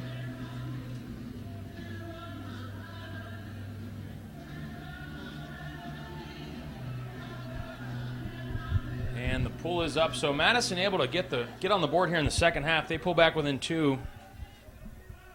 Hashtag AUDL for any comments online. And the deep shot is there. Little too much pepper on that steak, and that's going to go all the way to the turf.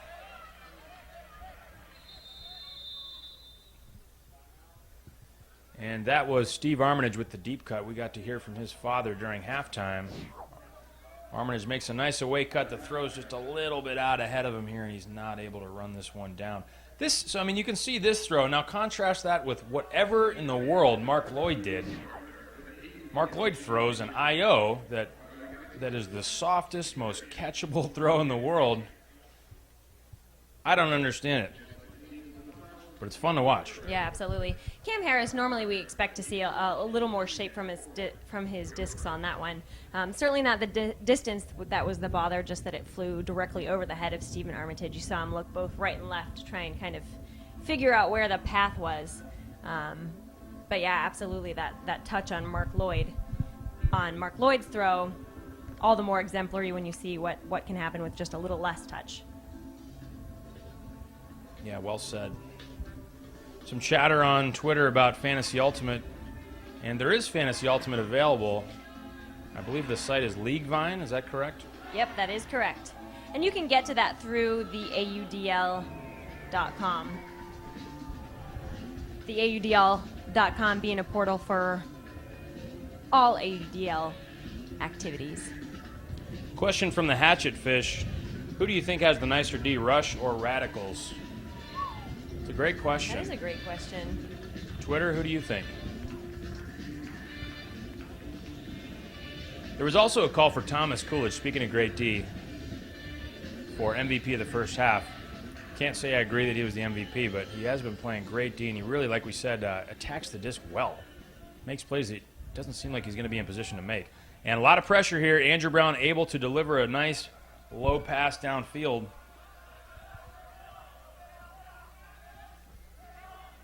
And Nate Thibodeau getting a little action here.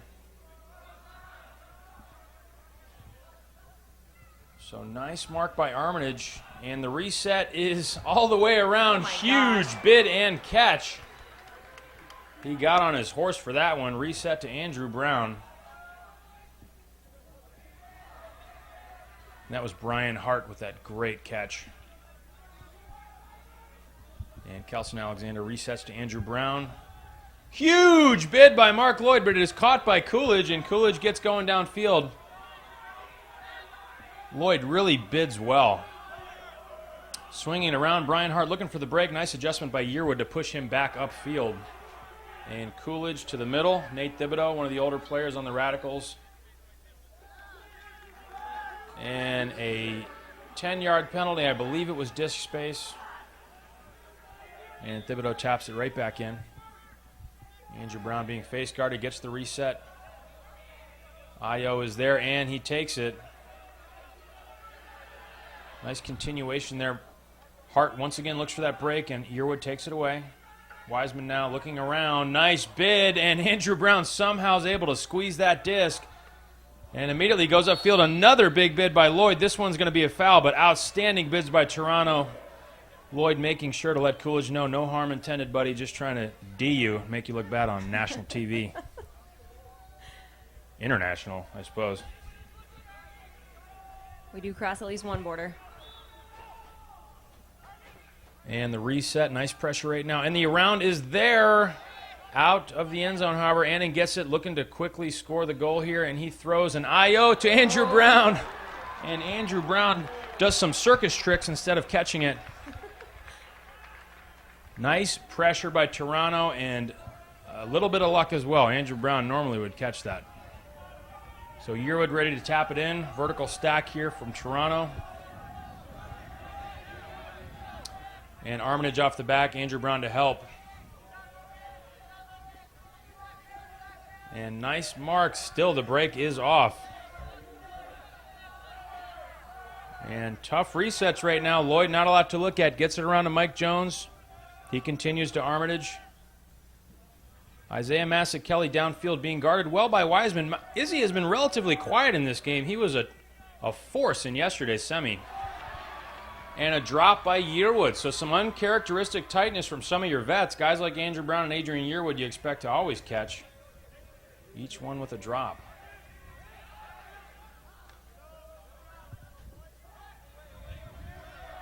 That's Kelson Alexander hits the up line there. And Brian Hart to Coolidge. Coolidge looking back to Hart. It is there. Not quite in, however. The two Hodags combining here. And Andrew Brown rifles one more time to this near cone. And there just seems to be a seal on the end zone here. This Toronto Rush end zone D is fantastic. Any error is a goal. And they force a complete throwaway. Wow, what a stand by Toronto. If they win, these past few plays may be decisive moments in the game. Armitage dishes to Lloyd. Izzy being shut down right now by Dave Wiseman. Nice D by the big guy. Mike Jones looking for that inside break. Armitage with the disc. Resets to the middle of the field. Cam Harris gets the reset around to Yearwood. Off to Lloyd. Can Toronto punch this one in and take control here in the second half?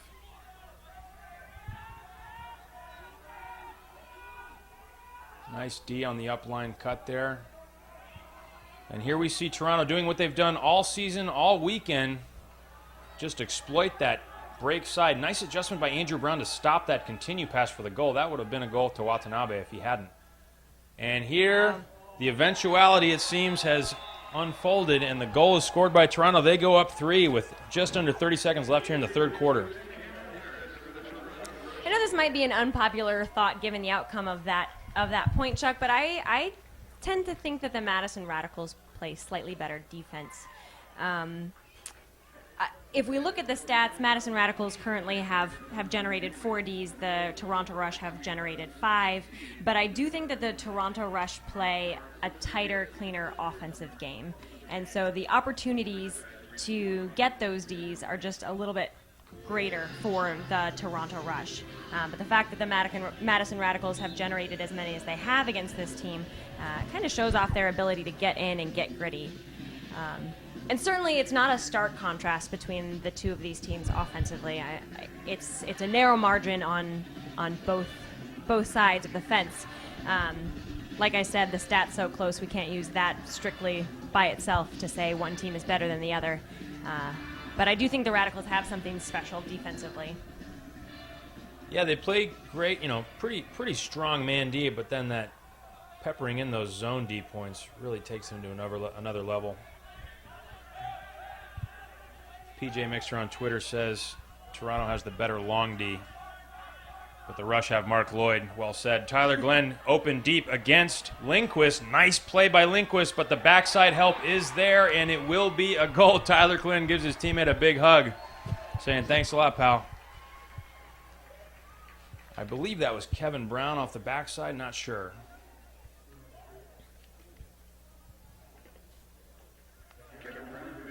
Indeed, it was Kevin Brown, the younger of the Brown brothers. So you can see Glenn. Nice. See how Lindquist creates an angle where Tyler Glenn really can't get to the spot he wants to without just shoving the defender out of the way.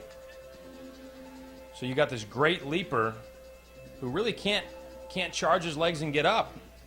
So Lindquist played that about as well as you can. Of course, it's always better to catch the D, but I think Lindquist seems like the best guy on those deep ones, the ones in the air. He seems very comfortable on those. The only guy who's beaten him, I believe, is Riggles. And on that one, that certainly can't be said that Riggles beat that. Riggles was just in the right place. Kind of there just in case. Riggles. Riggles, the gentle giant.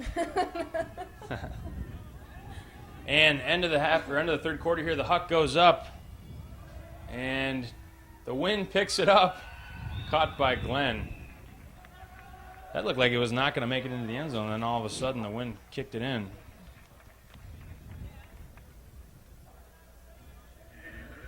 So you can see the setup here, swing pass to the big backhand huck. That's Caleb McKenzie driving one towards the end zone. We really haven't seen a lot of these caught. I guess it's kind of similar to football. A lot of these Hail Marys get D'd one way or another. And we're going to take a quick break, get a word from our sponsor. We'll be right back. What's that sound? I call it sounds of the server room. I recorded it back at the office. Why? It helps me sleep better. CDW installed Cisco UCS servers with Intel ZM processors. Makes us more productive. Whatever works.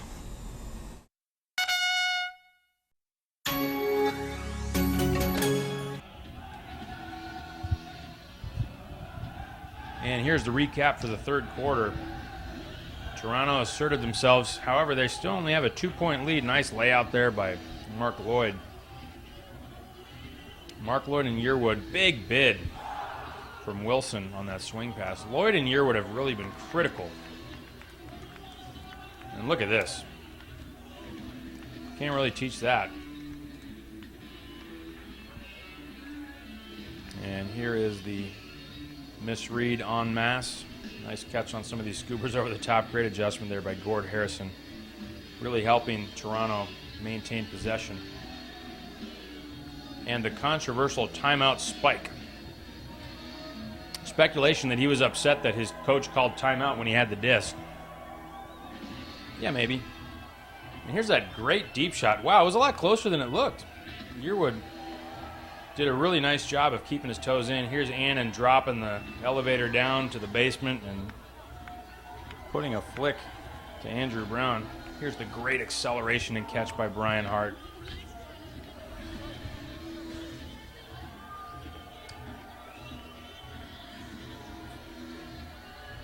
Here you can see another angle. Just an incredible full extension, full speed layout. Somehow Coolidge able to get that catch against a gigantic bid from Mark Lloyd.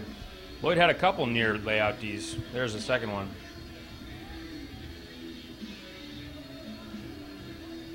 And there is the circus act. Andrew Brown telling his teammate, my bad. And nice throw to space there from Yearwood. Here's that backhand with the backside goal from Kevin Brown.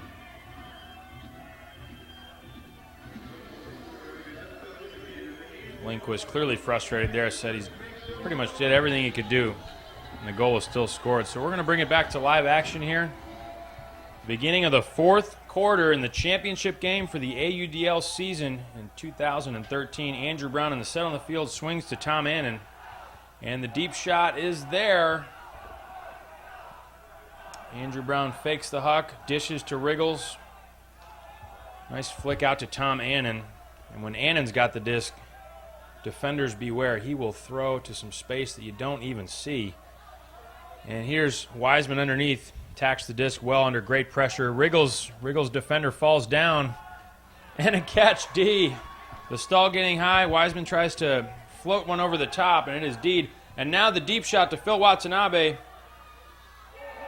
And the defender gets position, goes up over the older gentleman. Brian Hart gets the D. And Andrew Brown gets it around to Wiseman. Wiseman looking for that backhand. Coolidge in the middle of the field centers to Tom Annan. Annan sees Andrew Brown. Coolidge just never stops working. And he gets the disc, moves it up to Riggles. Kevin Brown defended well. Annan looking around. Thomas Coolidge is still cutting. Literally this entire time he has been cutting.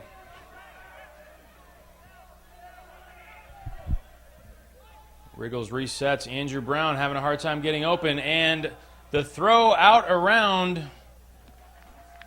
Stall gets high, and Annan has to just air something out.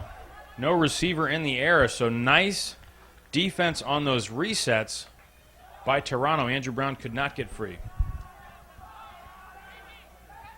And you can see some hands on the knees here. These guys are tired. That was a long stretch trying to score a goal here. They're going to put on a double team. Wiseman on the mark with Andrew Brown. And a nice step around backhand. And the huck goes up. Wriggles closing. Not quite enough air on that one. Once again, you see someone trying to make the throw that Mark Lloyd seems to be able to make, and it doesn't work out. Those downwind hucks, very hard to dial in. Two guys I've seen doing those very well, very consistently are Tom Annan, the guy with the disc, and of course Lloyd. Wiseman open underneath, and that is a little bit high. It's going to be D'd out of bounds. So right when I talk about Annan's accuracy, one slips away from him. Thanks a lot, Annan. He's trying to make a fool out of you, Chuck. Nice over the top terrible. from Lindquist. It's not hard. It's not hard, folks. And a little quick step around backhand for the goal. Toronto's turned it on. That was Jeff Powell. A great scuba over the top from Lindquist to set that play up. And Ryan Kiefitz with the catch, who apparently knows all of the words to the Time Warp song. The Time Warp song. Yeah. What's From that? the Rocky Horror Picture Show. Oh, I just learned that during halftime. that's pretty cool. Kiefitz, number 50 on Toronto, I believe. But what I want to know is, does he also know the dance? That's a great question.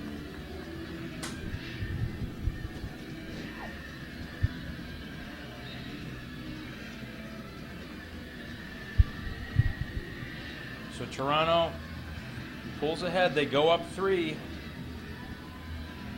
3 minutes gone here in the fourth, and now is the time for Madison to push back into this game. If they go down 4, it could be pretty hard to come back. And Lloyd drives one. You can see how stiff the breeze is. Turns that disc all the way over.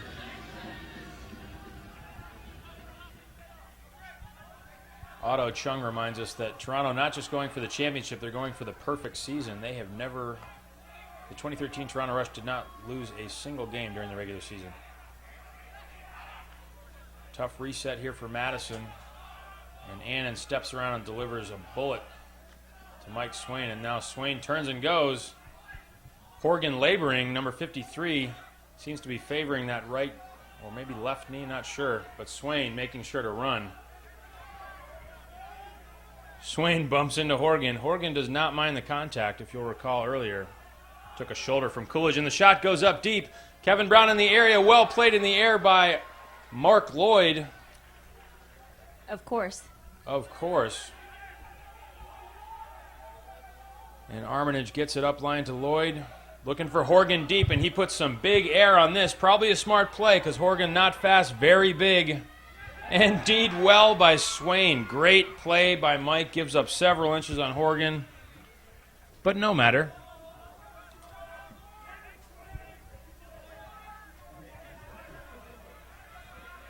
Tyler Glenn with the disc. Tyler Glenn being guarded by Lloyd. Great matchup. And a throw into a tight lane there. Wilson with another turnover. He's having a tough day with the disc. Toronto now have the disc, looking to go up 4.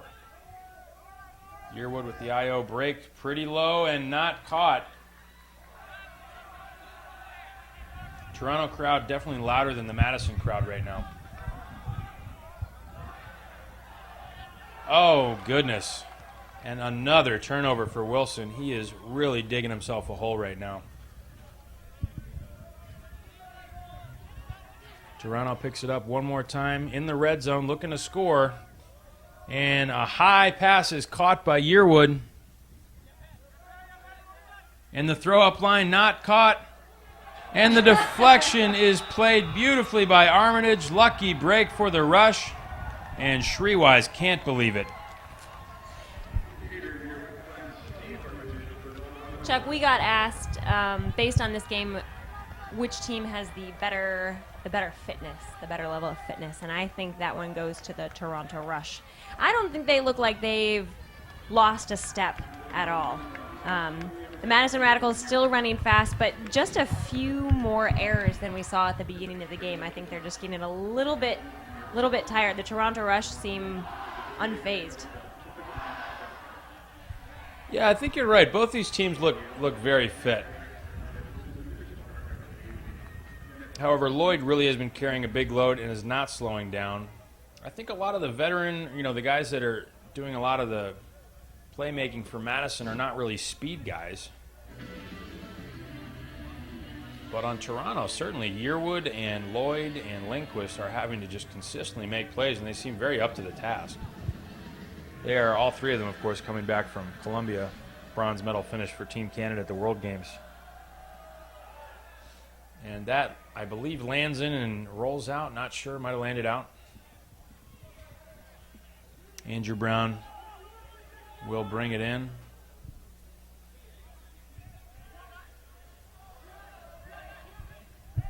And Madison could really use a goal here. We are just inside of 7 minutes. They are trailing 4. Already a pretty big hole to get out of, especially against this Toronto Rush team.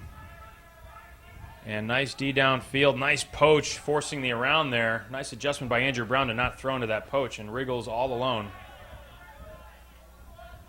And he moves it around. Nice break by Andrew Brown. So hard to stop the around and then adjust and stop the inside. And whistle is blown. And the disc looks like it will be back to Andrew Brown. Not sure what the call was there, Migos. Did you see something? No, I'm afraid I don't know what the call is either. It's against Madison. Might have been a push-off on a cutter, something along those lines. Not sure. Yeah. Reset to Nelson. He gets it around to Wiseman, who winds and delivers a beautiful deep shot to Riggles. And Riggles bobbles it but pulls it in. What an outstanding drive from Dave Wiseman. And thanks, Riggles, for keeping it interesting. Absolutely. Why catch it the first time? But you can catch it the second. Right. Look at how much power he generates. And to think, the scouting report on him is don't let him get the backhand off. I mean, if that's your other option, that forehand was not exactly a good setup. Not good for a defense. I'd hate to see his backhand if that's his forehand.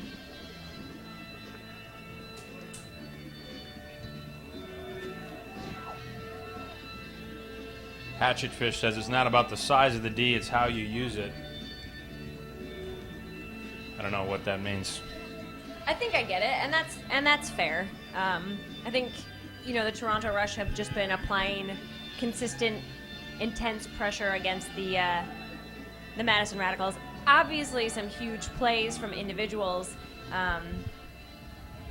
but just on the whole, good consistent D. It's been difficult for the Radicals.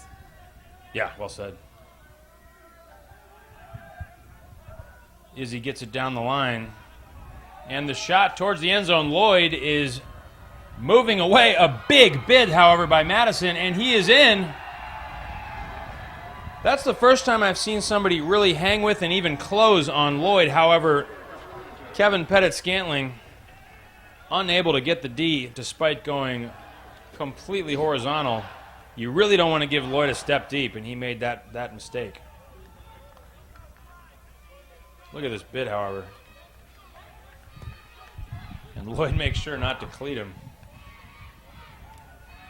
Madison crowd coming to life here. Just over 5.5 minutes left. And a 4-point deficit for the Radicals. Huge bid there. Regardless of what the final score is, Chucktown, this is definitely a lower scoring game than I was expecting. Obviously, that's because both teams are fighting so hard that neither can score very quickly or easily. But this shows that it is quite the fight. And these certainly are the two top teams in the league. Sometimes it happens that the two top teams are in the same division. I would say that these two are a cut above. It's been very fun to watch them battle. Well said, Chucktown. And nice pressure downfield. Very physical D right now against Wiseman. The battle for number 21. And Nate Volkman able to scoop that one up after barrel rolling off his chest. And then with the disc, Wiseman gets open underneath. He is starting to turn it on. And he makes a great throw out to space to Nate Volkman, who's thinking about the hammer to Scott Riggles. Settles for the under. And this one Riggles goes up and gets. You know, because he is 100 feet tall. And Nate Volkman throws it around to Wiseman, looking to score here. Let's see if that outstanding goal line D holds. It does not, and Wiseman breaks it to Andrew Brown for the goal. Madison punches back. Nate Volkman is walking off the field shaking his hand. There was a foot block attempt by Phil Watanabe, and I think he got Nate pretty good on his hand. Thankfully, Nate didn't let it affect the rest of his play at that point. Right. You can see nice inside flick. Not a lot of space to thread that in there, but a great throw by Wiseman. You can see the intensity for Wiseman just picked up a couple notches in that point. I think all the physical defense being played against him by Jeff Powell. Jeff really jockeying for a position in the lane, really bumping him, letting him know he's there. That definitely woke up Wiseman. You could see he turned it on. Otto Chung says Mark Lloyd for Prime Minister.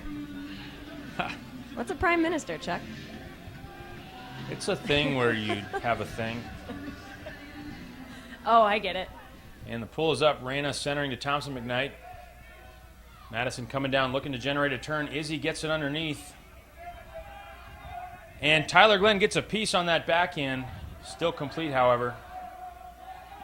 And Lloyd gets it underneath and drives one deep to Izzy. Tyler Glenn way off and will not be able to recover. What an outstanding throw from Lloyd. He caught and delivered the deep shot all within one motion. And just a reminder, that is the upwind throw. I don't know about you, Chuck. I will vote for Mark Lloyd for Prime Minister.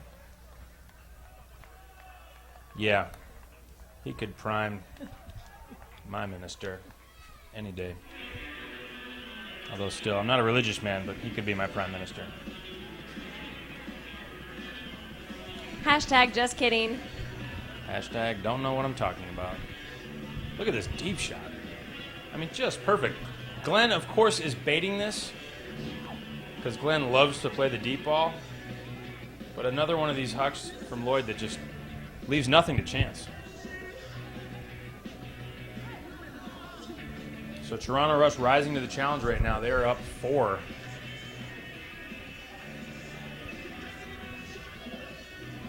And the big pull. Good air on this pull. Centering pass to Andrew Brown. Watanabe sagging the lane there.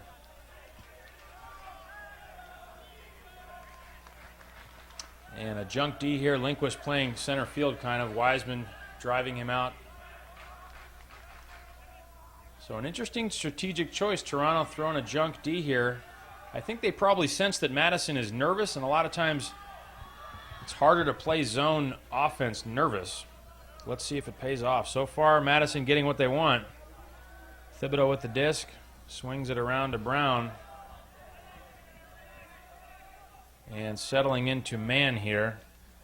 Dave Wiseman standing in the end zone, posting up, calling for the disc. Hey, whatever works. Andrew Brown looking to reset, gets it around to Animal. And Animal with the I.O.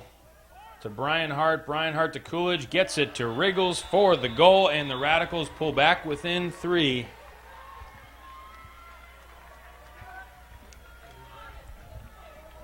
So 3.5 minutes left in the game. 3-point deficit, very doable. But it's going to be whether or not they can cause Toronto to turn the disc. And whether or not anybody can handle the pressure of guarding Mark Lloyd, who is just burying Madison right now.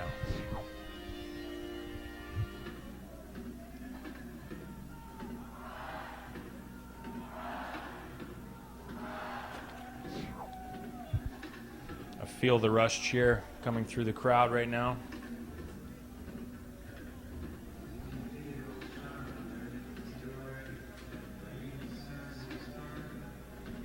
really angsty song is now playing in the stadium.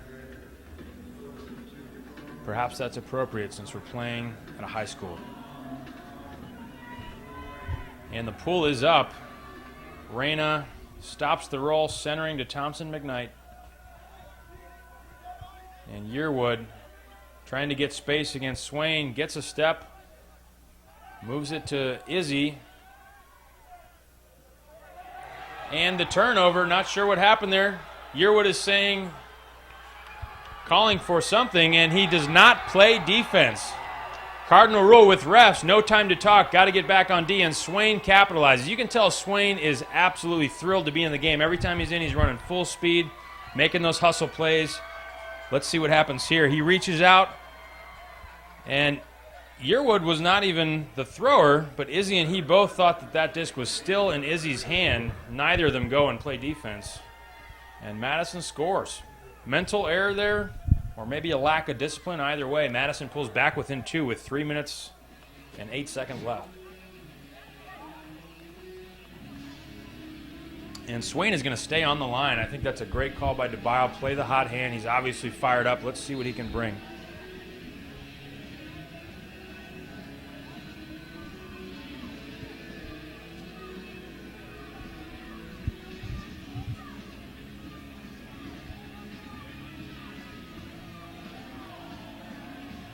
And the pull is up. A nice deep pull for Madison. Yearwood centers to McKnight. And up the middle. Immediately swung to Lloyd. Lloyd being guarded by Mechanix. Mechanix staying close, not giving away the free reset, but also staying upfield of Lloyd. And Lloyd starts to take off downfield. Yearwood swings to Izzy. Lloyd set up deep right now. Yearwood against Swain. And Izzy gets open underneath on Glenn one more time. Glenn not really guarding the under all that well. And Lindquist gets it against Hart. And the shot to Mark Lloyd easily caught. He swings to Izzy, who scores the goal to Armitage. And it really does seem like when Lloyd cuts, Toronto throws. And why not? Haven't seen him get D'd yet. You can see the throw up line to Lloyd, easily elevates, perfect timing, great position, and then moves it back to the middle of the field. And you can see when on that short field, when the disc is swinging laterally, it just becomes very hard to be in position as a defender. And Isaiah Massick-Kelly takes advantage. So back to a 3-point lead here for Toronto. It's getting pretty late for Madison. And just real quick, Chuck, Mark Lloyd currently stands with 4 goals, 4 assists, and 1 D under his belt. So when you say when Mark Lloyd cuts, the rush throws, obviously good things are going to happen. He scored 4, thrown 4, is that what you said? Yep. So that's half their goals. Yep.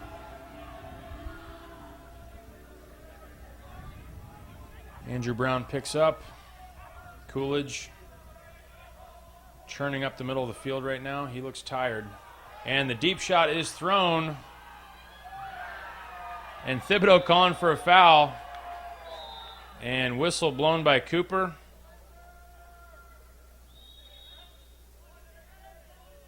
Not sure what the call was. I think maybe the refs are going to discuss it. Just an interesting note about the referees. All 4 teams that competed in the semifinals have brought 1 ref to represent. The hope is always that there's never any bias with the referees, but there is currently a New York Empire ref, a Madison Radical ref, Windy City Wildfire, and Toronto Rush referee. So a little time put back on the clock will be 2 minutes, 2 seconds.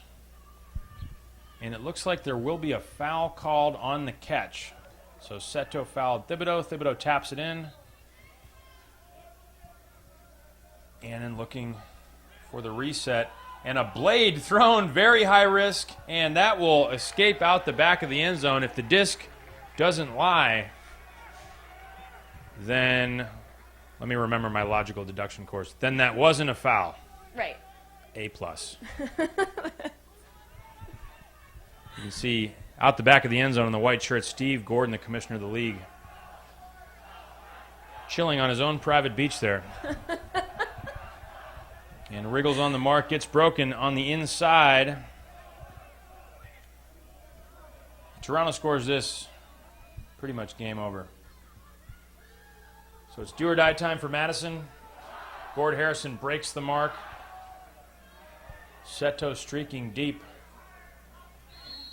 And call is made, as is the catch. I think it's a stall. Not sure what happened there. I think it was a stall, so the disc will come back. The clock is running right now. The swing to Animal. He looks for the around backhand. We are under a minute. It might be too little too late. Let's see if Madison can score. They do. And they can. So the clock stops at 46 seconds. A 2-goal deficit. Can Madison get a quick turn and punch this in? If they can, then we're within reach.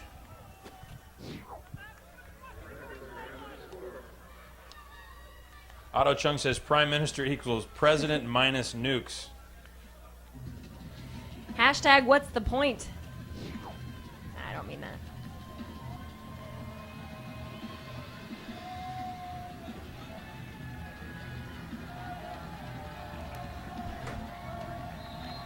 So pretty exciting finish here. Madison will not let Toronto pull away. But we're under a minute, and they need to score 2 goals in a hurry. What do you think the strategy is here, amigos? Throw a roller? I guess the clock doesn't start until they pick it up. Pick it up. In this wind, that's probably a safe option. He's going to air it out, which means the Radicals need to hustle down there and immediately generate a turn. So the clock is running. Yearwood with the disc.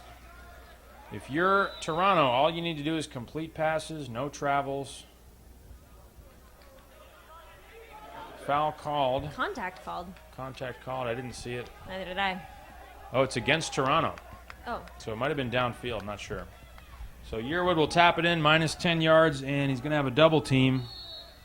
7 seconds to D. Let's see if they can force a turn. Kevin Brown unable to contain Lloyd with the disc. And contact is called on Swain, I believe. 10-yard penalty. Lloyd will tap it in. 33 seconds left. Time is running out here for Madison.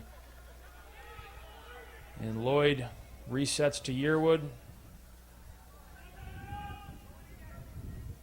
Scuba over the top is caught. And Isaiah Massick-Kelly steps around and completes. And the swing to Yearwood. This is all but over. Steve Armitage makes the catch, and that should do it. Yearwood's got the disc and can hold it for the championship. The Toronto Rush complete their undefeated season, and they are the 2013 AUDL champions. What an incredible game, Chucktown. I really did not expect this effort from both teams. We got asked different questions about who we thought was better at X or Y, and in most cases it really was too close to call. You said it best when you said these teams are extremely well matched. We could not have asked for a better, more exciting final game. The score stands 16 Rush, Radicals 14. I think this is the closest game the Toronto Rush have played in a long time, and probably the lowest scoring game they've played in a long time. But both teams clearly wanted to be here, clearly wanted to give this game the best effort they could, and it made for such a fun game to watch. Yeah, it's really true. You can see the Rush guys really fired up to bring the title home to Toronto. And, you know, great showcase of talent, also a great showcase of two great ultimate cities. Toronto and Madison, not maybe as well known nationally, but just great communities, tons of local support, tons of juniors, players, And just great leadership at the top. Guys that are willing to be of service, willing to teach the game, willing to win the right way. And the crowd is saluting both teams right now, and rightly so. A great season for the Madison Radicals. The way the play elevated for all teams throughout the season makes me very excited for what's going to happen next year in 2014. Chuck, I had the opportunity to interview Commissioner Stephen Gordon before the game, and he mentioned that there would be some expansion, hopefully somewhere in the order of 16 to 20 teams with some westward expansion next year. And watching teams like the Philadelphia Phoenix, the New York Empire, the Indianapolis AlleyCats continue to grow and foster a sense of this is who we want to be, this is how we want to establish ourselves. Hopefully we'll get more cities that end up being like Toronto and Madison, where players can expect to go and find good competitive teams to be a part of. Yeah, let's hope so. We got a chance to meet a few expansion owners before the game. A couple gentlemen from San Francisco, from San Jose, from Salt Lake City, and also from Denver. So onwards and upwards for the AUDL. Here you can see the skyline here in Chicago. Beautiful Lane Tech Stadium, home of many of our Rivals package games this year, and home turf of the Windy City Wildfire, who lost yesterday to these Madison Radicals. What an outstanding season from Madison. They've been fun to watch. But the champions are the Toronto Rush. You can see they are fired up. A really tight group of guys. A lot of these guys play on GOAT. And they are walking over to the CDW van to receive their $25,000 check and MVP award. Undoubtedly will go to Lloyd. If it doesn't, I don't even want to think about what's going to happen. So we're going to watch the award ceremonies from afar. We've gotten lots of people to weigh in on Twitter on who they thought the MVP would be, and love to hear more thoughts on who you think should be the MVP. But obviously, let's take a look now at some of the amazing efforts from players on both teams. Starting with the Madison Radicals, Pat Shreewise had 2 assists, 2 goals, and of course the very memorable full extension layout for the catch in the end zone. So Pat Shreewise from the Madison Radicals had an absolutely stellar game, and we got to see a little bit of his athleticism and versatility both downfield and behind the disc come out into play, which was very exciting. We've seen the Madison Radicals on the showcase game a couple of times before, but the more opportunities we get to show these different teams, the more we get to recognize who are really strong players and help carry their teams, and the effort on the part of Pat Shreewise certainly cannot go unnoticed. And of course, up next we should talk about Tom Annan. Tom Annan, absolutely amazing weekend this weekend. Chuck, you said a few times how well he works the disc and will put throws that not only handlers may not have the capability to do, but might not even have the foresight.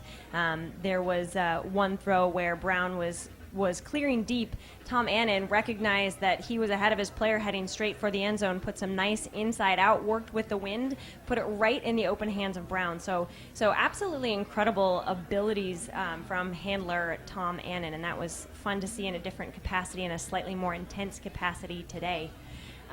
Scott Riggles, the gentle giant, ended up with 4 goals today, and given how low scoring this game was, that obviously speaks on his receiving abilities quite a bit. 6'6" works in his favor, obviously, but it also needs to be pointed out that he is very good at figuring out where he ought to be and kind of positioning himself favorably, so he doesn't have to use his height most of the time. I think if we were to watch each Riggles catch one right after the other, we would see a lot of them he just kind of catches lackadaisically. Doesn't have to reach to full extension because he's so smart downfield and is able to position himself to run right to the disc. Obviously, David Wiseman, we can always expect good things from him, today being absolutely no exception. He ended the day with 3 assists and 1 goal himself, and also had one of the higher ends of touches today, 19 touches. not nearly as many as Andrew Brown, who ended up with 49, but all the same, you can expect him to be pretty chilly and favorable when he has the disc in hand. Finally, let's talk about Thomas Coolidge. There was some call for him to be MVP. He was indeed pretty fantastic. I think what was so exciting about him was the goals that he scored, really exciting in the way they were caught. So certainly a great athlete, maybe not MVP, but certainly had a fantastic game. I don't think we've seen too much from him. Of course, he had his college season to contend with earlier in the year when we were showcasing games, but he definitely brought our attention to him this weekend. And now taking just a little bit of time to talk about the Toronto Rush and some of the top players. Obviously, we need to talk about Mark Lloyd first. Just an incredible athlete who, we've said it before, can say it a million times, and it's still interesting to talk about, is his versatility as a player. So we are going to pause for just a moment for a message from our sponsor, and then we're going to take a look at the top 10 plays from today, and I'm sure we'll see Mark Lloyd amongst other Rush players with their replay on the monitor.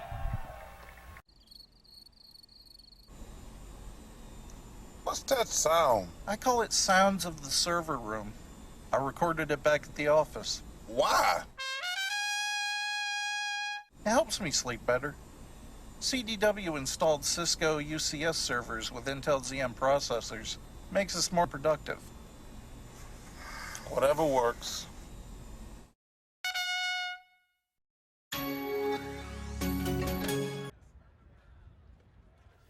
And the top 10 from today's championship game. First and foremost, number 10, it's the big timeout spike. Controversial. Not always seen in the sport, but Michael Jones making it look good. And here's that great, number 9 is this great layout D. A quick adjustment, turns, bids, gets the D. Thomas Coolidge really making some hustle plays today for Madison. And here's a deep shot by Toronto. You can see Mark Lloyd tracking it off the backside. Tyler Glenn slightly misplays it in their zone. And Lloyd collects the scraps here. Number 7, a deep shot. I believe that was Tom Annan airing it out. And Lindquist just takes the disc away from Andrew Mechanix. Mechanix had position, has size, very athletic guy. I don't think he saw Lindquist crashing him off the backside. And Lindquist burns him.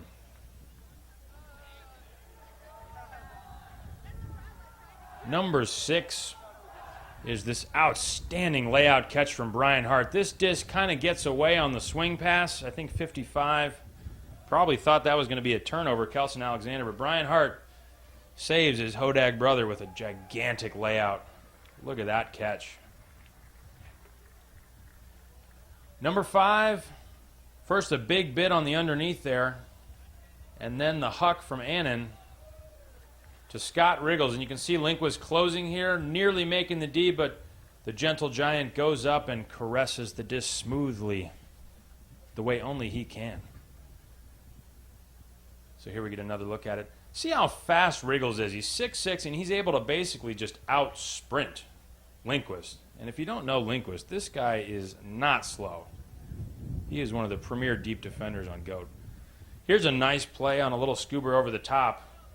There was a couple of these. This one, number 43, I believe that is Gord Harrison. Changing direction, laying out. And here we see a crazy huck out to space. And watch this D off the back from Shreewise. Cleanly picks it out of the air. But Seto has the last laugh. He's able to adjust and run it down here. I suppose if you're Shreewise, the takeaway may be to catch your Ds. Not sure if he really could have. He made a heck of a play. And here's another one of those last-second adjustments. These little spot bids are usually the result of a good zone D, which is certainly what Madison had. And Toronto was making those catches all day. And here another huge bid. But that was kind of the story of the day. Close, but not quite enough. And the last play, of course, in the first half, this outstanding, hopefully SportsCenter top 10 play by Pat Shreewise. We got a couple angles of this. You can see from the end zone here, full extension, lays out. Here's from the field cam, and we're going to bring you his inside the mouth cam. Just kidding, we don't have that.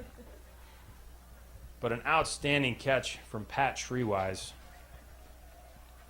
That's our number one play of the day. And here we see the last closing seconds. Adrian Yearwood holding the disc and Toronto sealing the victory and celebrating. So those are our top 10 plays. Meagles, any interesting stats that we should mention? Yeah, absolutely. We talked about the Madison Radicals, and of course we should cover some of the top players on the Toronto Rush and talk about what they did. Adrian Yearwood, we closed with him with the disc. He had a fantastic game, 42 touches and only 2 turnovers, 1 throwaway and 1 dropped catch.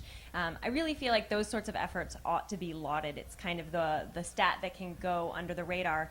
But when you have a teammate who touches the disc that often and you can count on them that much, you know that they're an important force in the offense, and so certainly Adrian Yearwood, that's important to note. He also had 4 assists and 2 goals, so not only a great reset handler, someone you can trust with the disc, but also someone who's making things happen.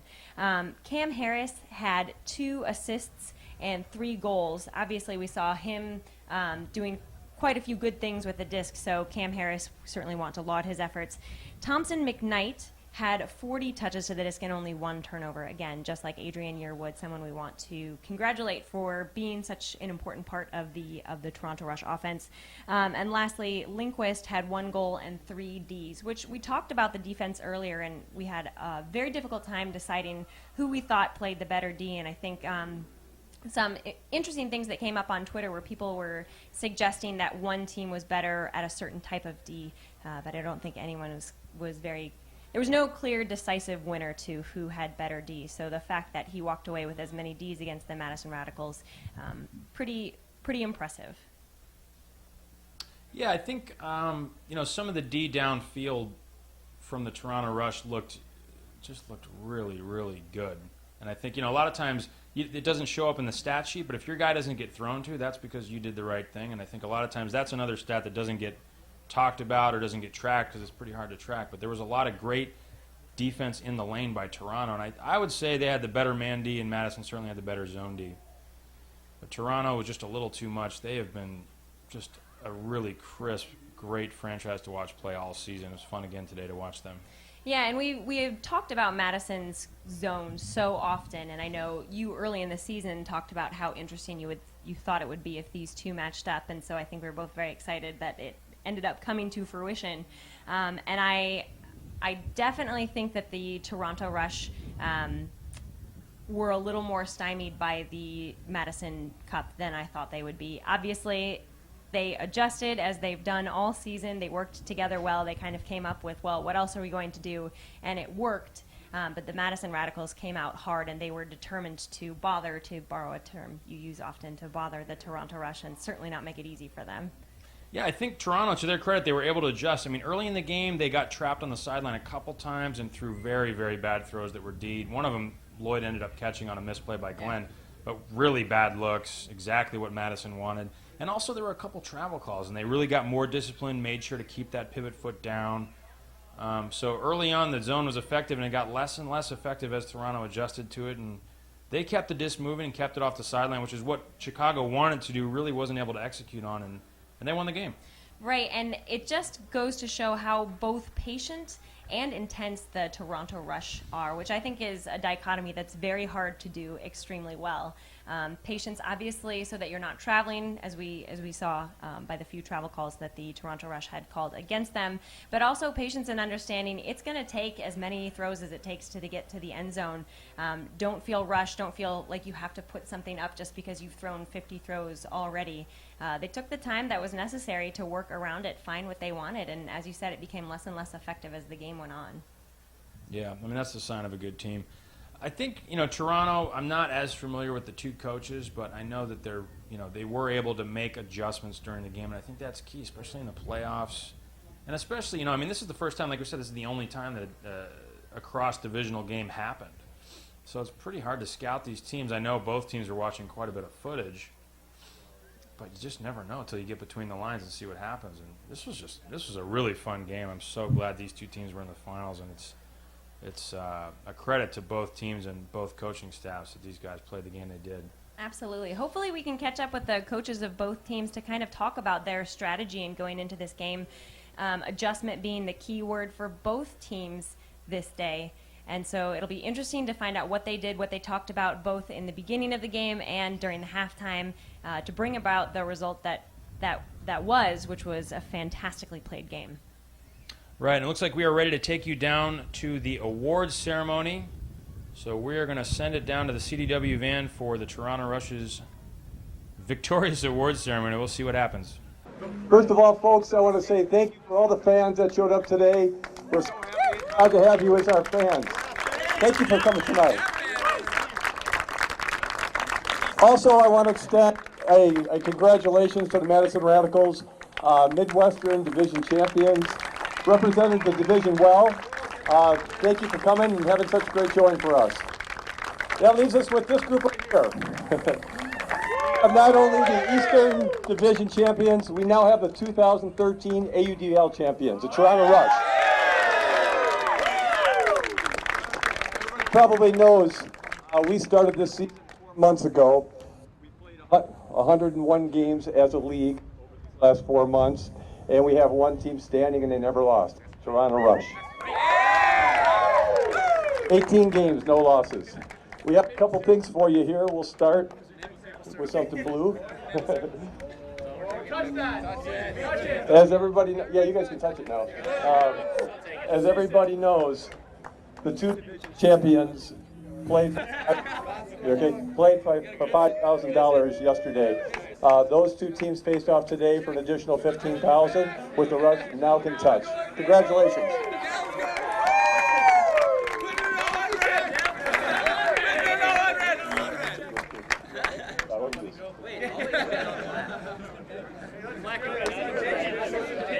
I think we put half on red. Of course, we have one other thing to present as well. Again, the 2013 AUDL National Champions. Bart, congratulations.